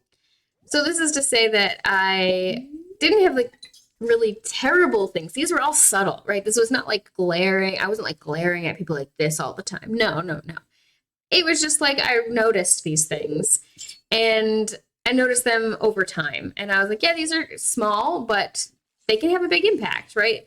A lot of the time, why someone thinks that you might be creepy or intimidating or unsettling in some way is because those feelings, especially creepy, is often your brain's way of saying, I'm getting conflicting information here. There's incongruity. I'm getting both signals that tell me that this is a safe situation and signals that tell me that it's not. And I don't know how to tell if something, I can't tell if this is dangerous or not. So that's what creepy often means, that we have conflicting signals to, is this space dangerous or not? And so even though a lot of these things are incredibly subtle, working on them can be really helpful. And I also started to see like, oh, I have very like kind of more stereotypical masculine behaviors in some ways. a lot of it, I think, actually comes from having done a lot of ballet and just having a lot more like command in myself and like kind of standing more steadily. I don't do a lot of the like canting posture and stuff that is sort of stereotypical of women. If you want to know what I'm talking about, there's a great documentary that you can watch on mediaed.org called Codes of Gender. And it just looks at like subtle social codes that we use to gender ourselves. And it's really fascinating. Looks a lot at advertising, and how advertising is both the message and the reflector of the message. Like it creates the norms, but also reflects the norms. So it's like, feedback loop. So anyway, that's how I like learned a lot about myself. And I looked at working on these sorts of things. So that's something you could do. But other things that you can do is give yourself bits of practice. Start slow and think about what are the things that I feel confident in doing. Like I know I could go to like a Star Trek meetup and have a fun conversation with people about like, social philosophy of the Cardassians versus, the Ferengi or something. And we could talk about that and I would have fun. And I feel pretty confident that I could do that I have niche subjects that I really like to think about. And that if I'm in a space where like that is the thing to talk about, that I will be in good company. Remember, we also talked about like not barking up the wrong trees, not pursuing people who are not likely to be easy for us. We'll have to reshape ourselves. If you really love Star Trek and that's the main thing you want to talk about, try to be friends with other people who are obsessed with Star Trek. There are meetup groups and like Meetup, the website, but also I guarantee you there's something, even if it's online, it's harder the more rural you live. And it's also harder the more car dependent the situation it is that you're in. But there are ways, and there are things that we can do. Remember that 10% that we can say is actually places where we definitely have some agency to make some differences. So there's likely to be something that you can do. Not necessarily a cool Star Trek meetup, but there might be other things that you could do. So think about what it is you feel confident in doing. So one example is my partner, Charlie, very shy, actually, and really not very confident socially before we met. And he started doing swing dance because it was a structured social interaction and he didn't really have to talk. For the most part, all you really talked with people about is, do you want to do this dance? Or do you want to dance with me? Would you like to dance for another song? And, like, thank you for the dance, that kind of thing. There wasn't a lot. And it also, you're right. Hey, Jakey, you're right, Aradin, that it depends on the meetup and some communities can be really toxic. Yeah, absolutely. And there's also, if you've got a community that's really toxic, there's definitely going to be people in any given community who recognize it as toxic and do not love it. And you could start your own group with blackjack and hookers. No, I mean, what I mean to say is like whatever you want it to be like. So, and now that takes like, organizing effort and that brings its own challenges. I'm not actually saying that that's like a great solution to all these things. But there's nothing to stop you from trying. There's no rules against it is what I mean. Okay. So, show up to things even for 15 minutes, let people see your face, have a couple of interactions, think about what it is you feel confident that you can do with other people. What is it that you can do consistently as an interaction? Charlie didn't feel confident socially and got practice where he did not actually have to perform very much, did not have to like be entertaining or funny or good at conversation, and things were really structured, but still got to meet a lot of people, interact with a lot of people, and slowly friendships developed from that. people would say like, hey, we're going to go to the IHOP after, we're going to go to a diner after, this dance tonight. Who wants to come? And people would, invite each other to parties and things like that. And that builds up over time, right? It is definitely better than nothing. And it's a way to get practice. And a lot of the time, you can also use the mere exposure effect for yourself in the other direction, which is that we might feel really intimidated by certain types of interactions. We might feel intimidated with certain people.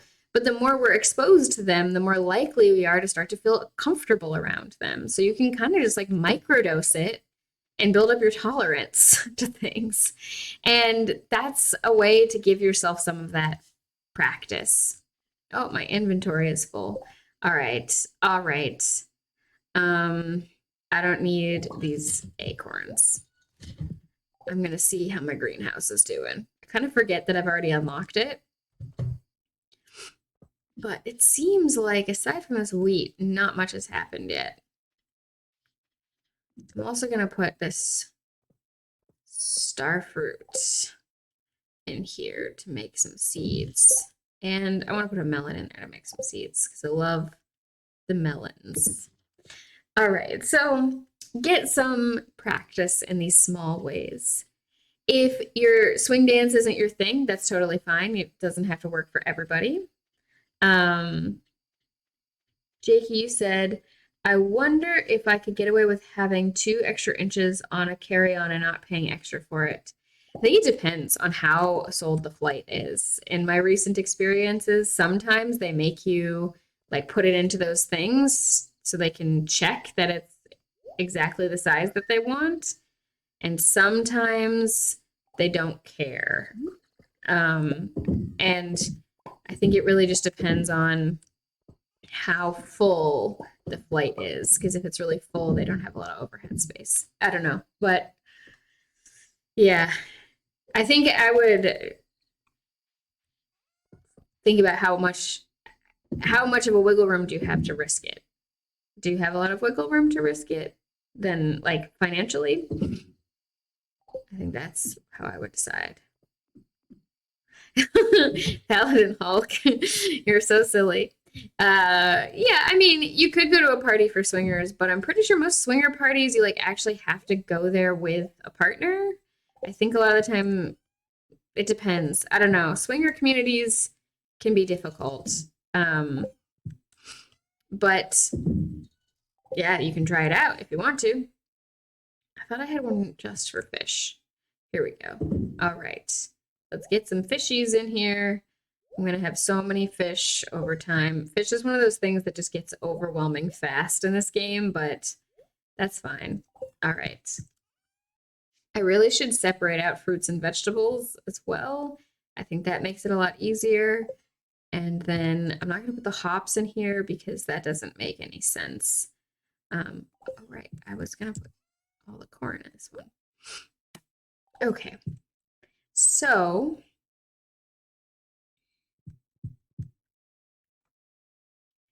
it's Wizz Air. I'd assume they'd be sticklers. Yeah, I think any budget airline is more likely to be real strict about that kind of thing. And a lot of the time at check-in, they'll make you like put it into the little size checker. So it's rough though. All right. All right. All right. So I'm going to put these flowers in here. And I'm going to put these hops in here. Why not? And then I'm going to pick up these truffles. I think I need truffle oil for one of the community center tasks. So let's, I don't know if I can, I need slime. That's my current bottleneck, slime. I gotta check how much slime I actually have.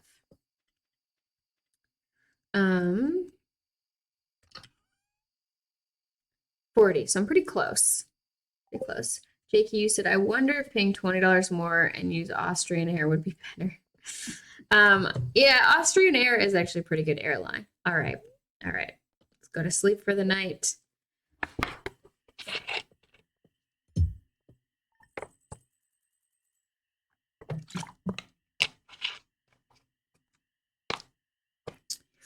Okay. So yeah, microdosing, building your tolerance, getting practice.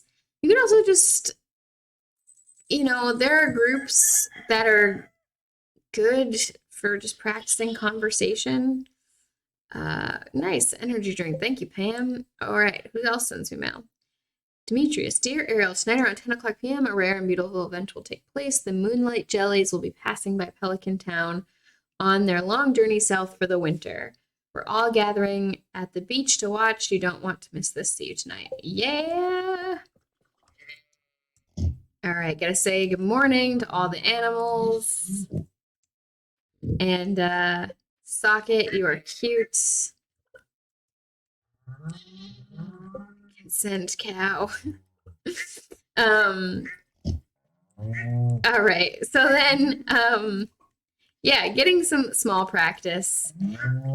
Be honest with people too sometimes. It's not like sometimes people do this thing both in romantic relationships and also friendships where they feel like it has to all be on like the DL that you're actually trying to like get closer to each other and you got to kind of somehow pretend like you're not actually interested in each other and whatnot. It's kind of silly, but you can just say to people, if they're not total assholes, they should be somewhat understanding about it. But you can just say like, hey, I think you're cool. I'd like to become better friends with you and see if we like, don't go in with these like huge statements. Just say like, hey, you seem pretty cool and I'd love to hang out more and get to know you better and see like if we want to become good friends.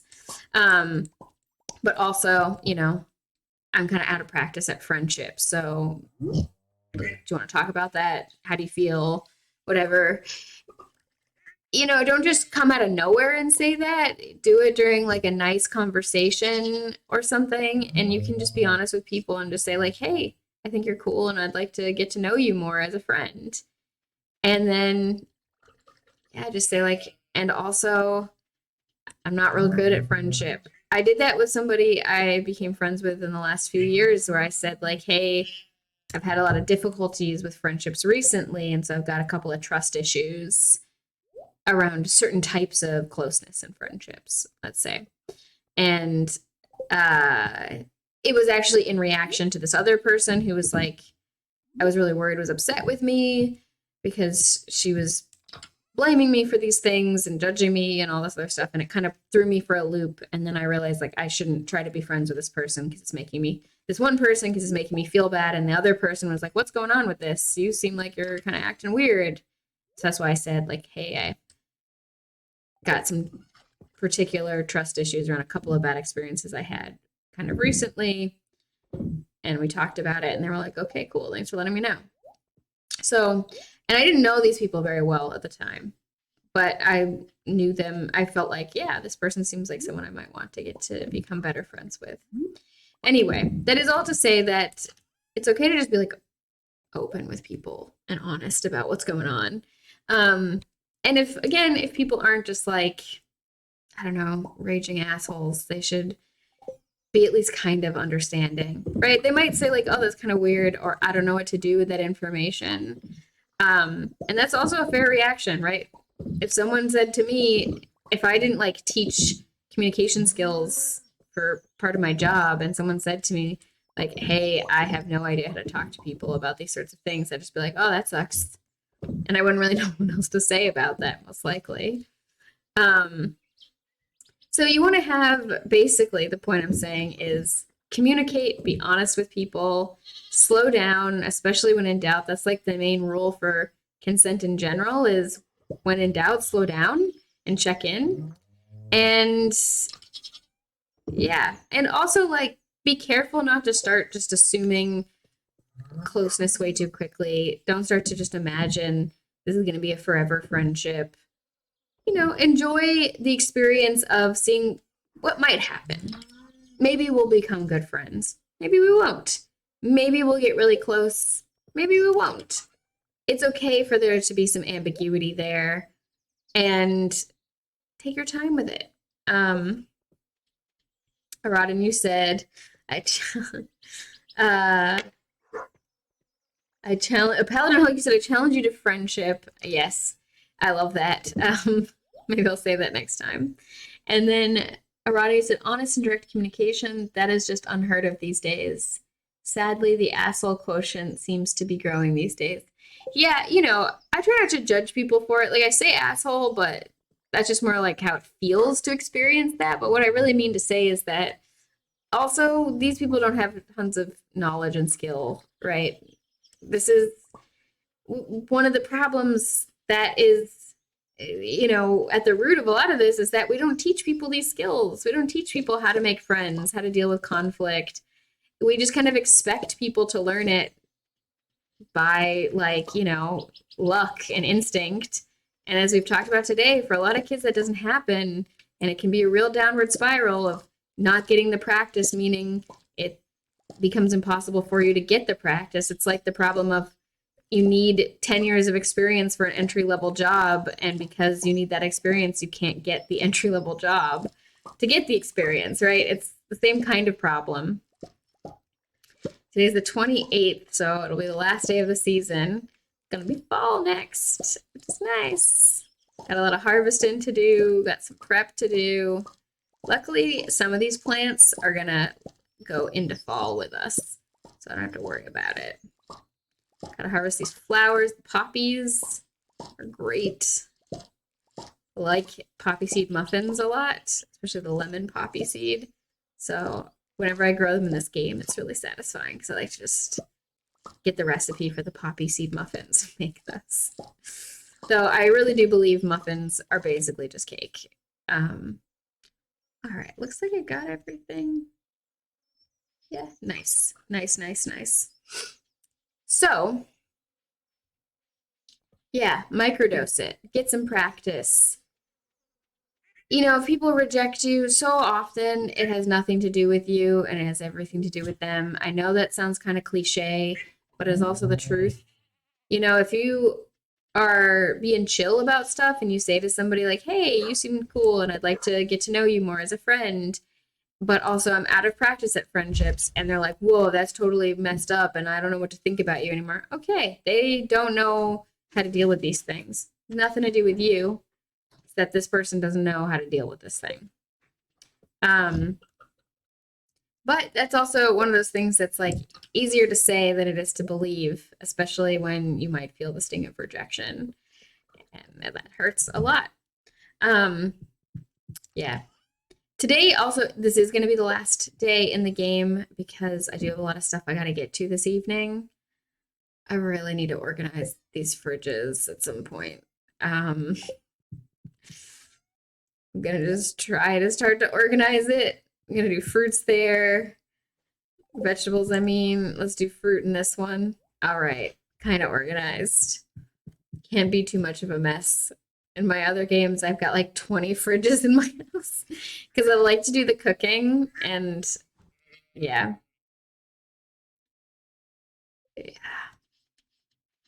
Anyway, just take it easy. And yeah, if people reject you, again, that really does say more about them than it does about you. Right. Sometimes it says some things about you, but it doesn't say that you're a bad person. Remember, we want to have a growth mindset about this. So the most it'll ever say about you really is that you got some shit you need to practice or work on. And that's it. That's it, really. That it doesn't say that you're like a terrible person or you don't deserve to have friends or you'll never have friends.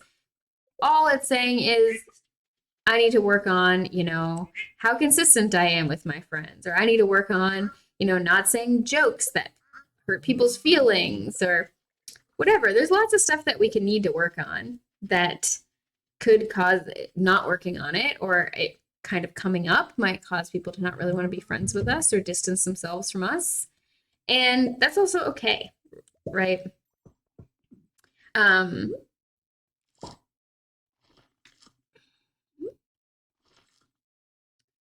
I don't want to I want to keep a balance between people really beating themselves up and thinking that they're bad. Oh, I love the cows when they have their little tongue out. It's just the best.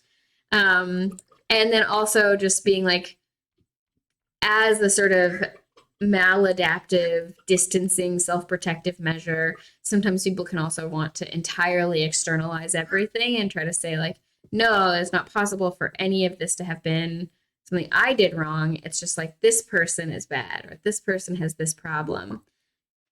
And the reality is it's often somewhere in the middle. But I would say that, like, 90% of why most of us don't have a lot of friends really is not our fault. It's structural issues.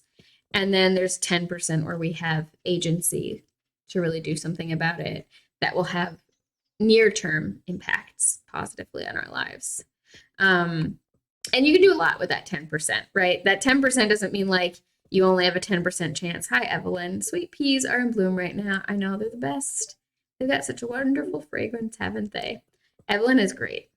Ditubron, hey! Oh, you just got off on another webinar.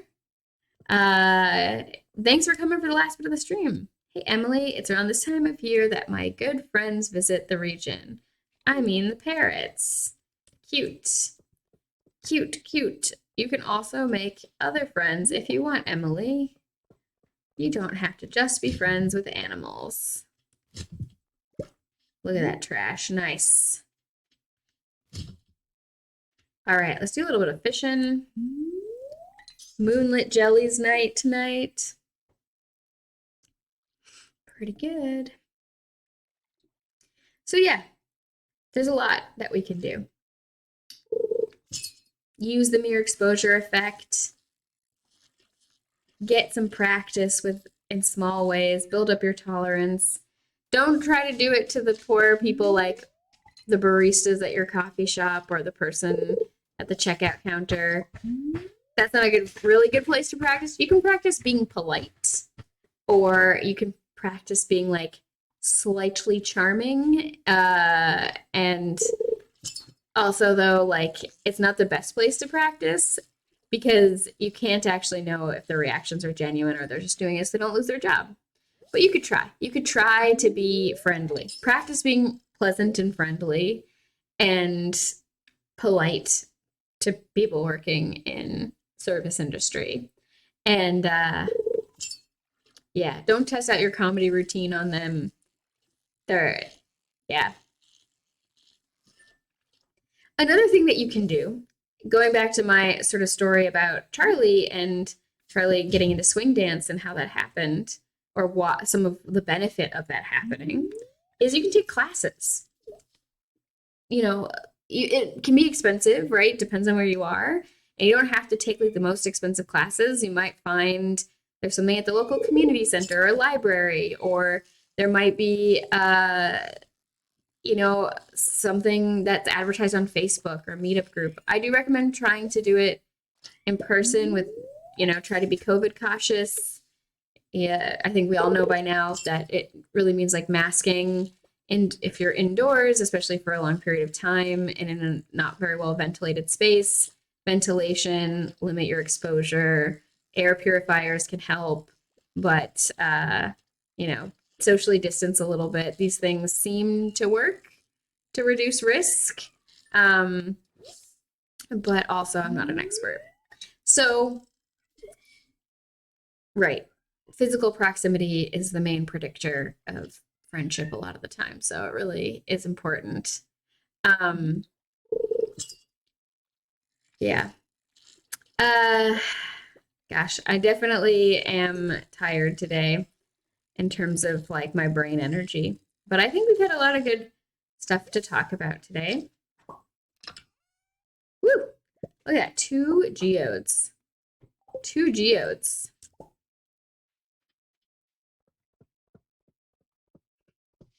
Hey, kitty, how are we doing? My cat is here. Babby. He is on the hunt for extra food. Oh, and taking screenshots apparently. He's maybe gonna sit in my lap. That might be nice. Sometimes he does that. But yeah, you can try, looking at stuff at your local church. If you're not religious, that's okay. A lot of times local churches just host things and are not specifically limited towards people of that church. Though it also has, of course, like your comfort with going to churches is also important. Let's say hi to Elliot. How you doing? You came all the way here just to talk to me? How kind. You know, bars can be a nice place to chat because bars kind of have the sort of social consent framework of the expectation that people go there in order to talk to other people. Now, you got to respect when someone sets a boundary or, kind of ignores you, or if people are giving you really short answers or they're not really turning your body towards you and stuff, that probably means they're not that interested. All right, Shane, I'm sorry. I just wanted to say hi. I respect that you want me to leave you alone. Fine. Hey, Sam. When you see hot air balloons drifting over the sea, you'll know summer's in full swing. Yeah, but summer's about to end. Yeah, exactly. If they respond like Shane, don't continue to talk to them. It's, Shane's reactions are definitely an example of like, it has a lot more to do with Shane than it does to do with my character, right? Shane's got some self-hatred issues. If you've seen any of Shane's cutscenes that come as you get to know him better, Shane's got some self-hatred and really struggles with some things. And it makes it pretty, understandable why he would push people away and struggle with accepting that other people might be interested in talking to him. Yeah, I mean, Krillin, that's one of those things that's tough. Does Shane really want you to leave him alone? You don't know, but unless it's unless it's the default culture of like people are really standoffish until they get to know each other, right? Like that's kind of like a lot of northern places in a lot of countries seem to have that divide. The north-south divide seems to be a thing in a lot of countries where the northern areas, if they're colder or just the colder areas, people tend to be more standoffish until you make some kind of connection, and then things tend to open up. I don't know how accurate these things are, but there are definitely regions in the world where that is normal. People are kind of standoffish. I'd say Boston is that way, or at least has been historically. And, but I think respecting people's no's is so important that we shouldn't, generally speaking, try to just like wear someone down until they decide that they want to be your friend or date us. That's not really good consent. That's just basically a type of coercion. And in some cases, legally, it is considered a type of coercion. Is it time yet? I think it's 10. No. But also, I'm not a lawyer, so don't take any legal advice from me. I'm not giving any. It's just my understanding that in some cases, someone consenting to something because you asked them so many times or wore them down isn't considered valid consent. But also, like, yeah, don't try to like guess what people are thinking and read people's minds and think that you know what's best for them when you don't actually have a relationship with them. Yeah.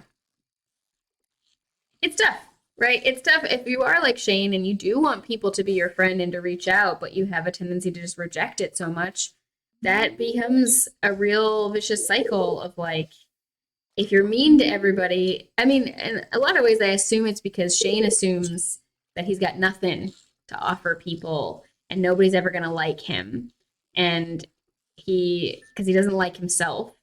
So then he acts in a way that makes it easier for that to be true, right? He wants reality to confirm his expectations, which is normal. All right, let's check out these moonlight jellies. Let's say hello to everyone.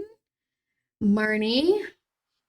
Yeah, Marnie's commenting on the doc. Alex's sad summer is over. I understand that. But I hate heat. Oh, hey, Leo, I forgot to bring your camera. That's too bad. All right, how you doing, Vincent? Yeah, rare green jellies are pretty cool. Penny, life is so easy for a jellyfish, just letting the waves carry you on. That's cute. Gus, moonlight jellies. I wonder how they taste. I would never try it, of course. Pam, don't tell Gus, but I'm a little disappointed there's no buffet tonight. Yeah, I mean, like, I think that's understandable. Both that there's no buffet and that you're disappointed. Caroline, these candles are romantic, aren't they? I'm sorry, Caroline, that Pierre is entirely focused on the shop and doesn't wine and dine you some more. All right, Sebastian. I thought I saw something moving in there, something big, something dark.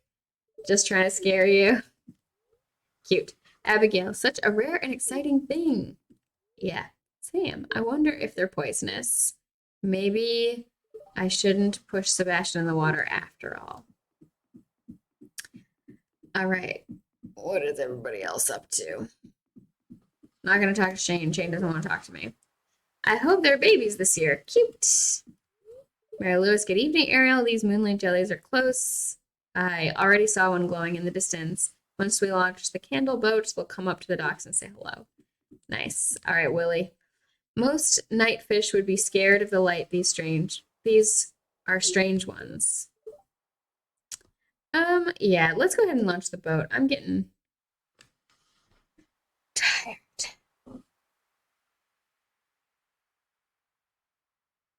All right, launching the boat.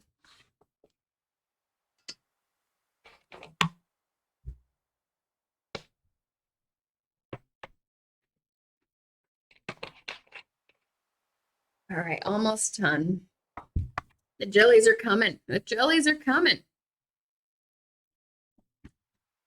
So cute. I forgot to put the music back on for this, but I didn't want to risk it getting ruined by crackly sound, so just have the sound of the waves. I think I saw a little baby one off to one side. Maybe. There's a cool green one that comes sometimes. Oh yeah, look at those babies. That's amazing. So cute.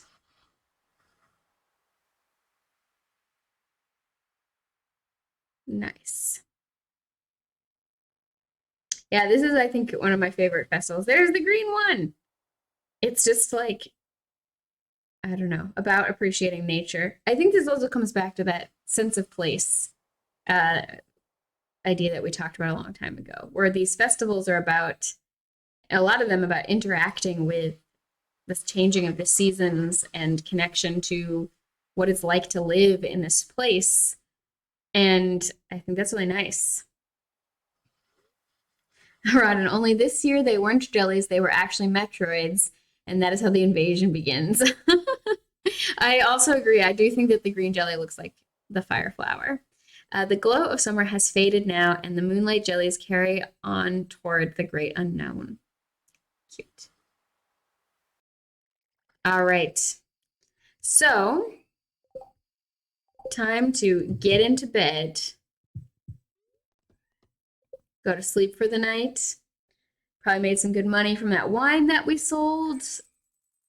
All right, so let's stop here for today. It's been really great to hang out with you all. Thank you for joining me and participating in the chat. It's always really nice to get to read what you all are thinking about different things and interact with you in that way. Thank you so much for all the support as well. Check out our website for our upcoming classes. This Thursday, we've got a free Consent Basics class if you're interested in checking that out. We've also got an accountability series coming up.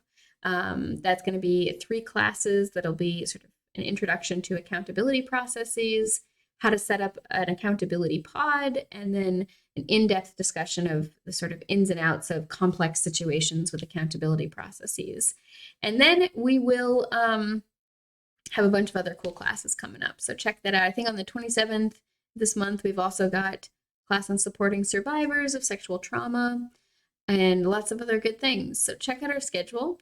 I'll be back this Sunday. I shouldn't have any schedule conflicts this Sunday, and we'll do some more fun stuff. Otherwise, though, it was really great to hang out with you all today, and I will talk to you next time. Bye!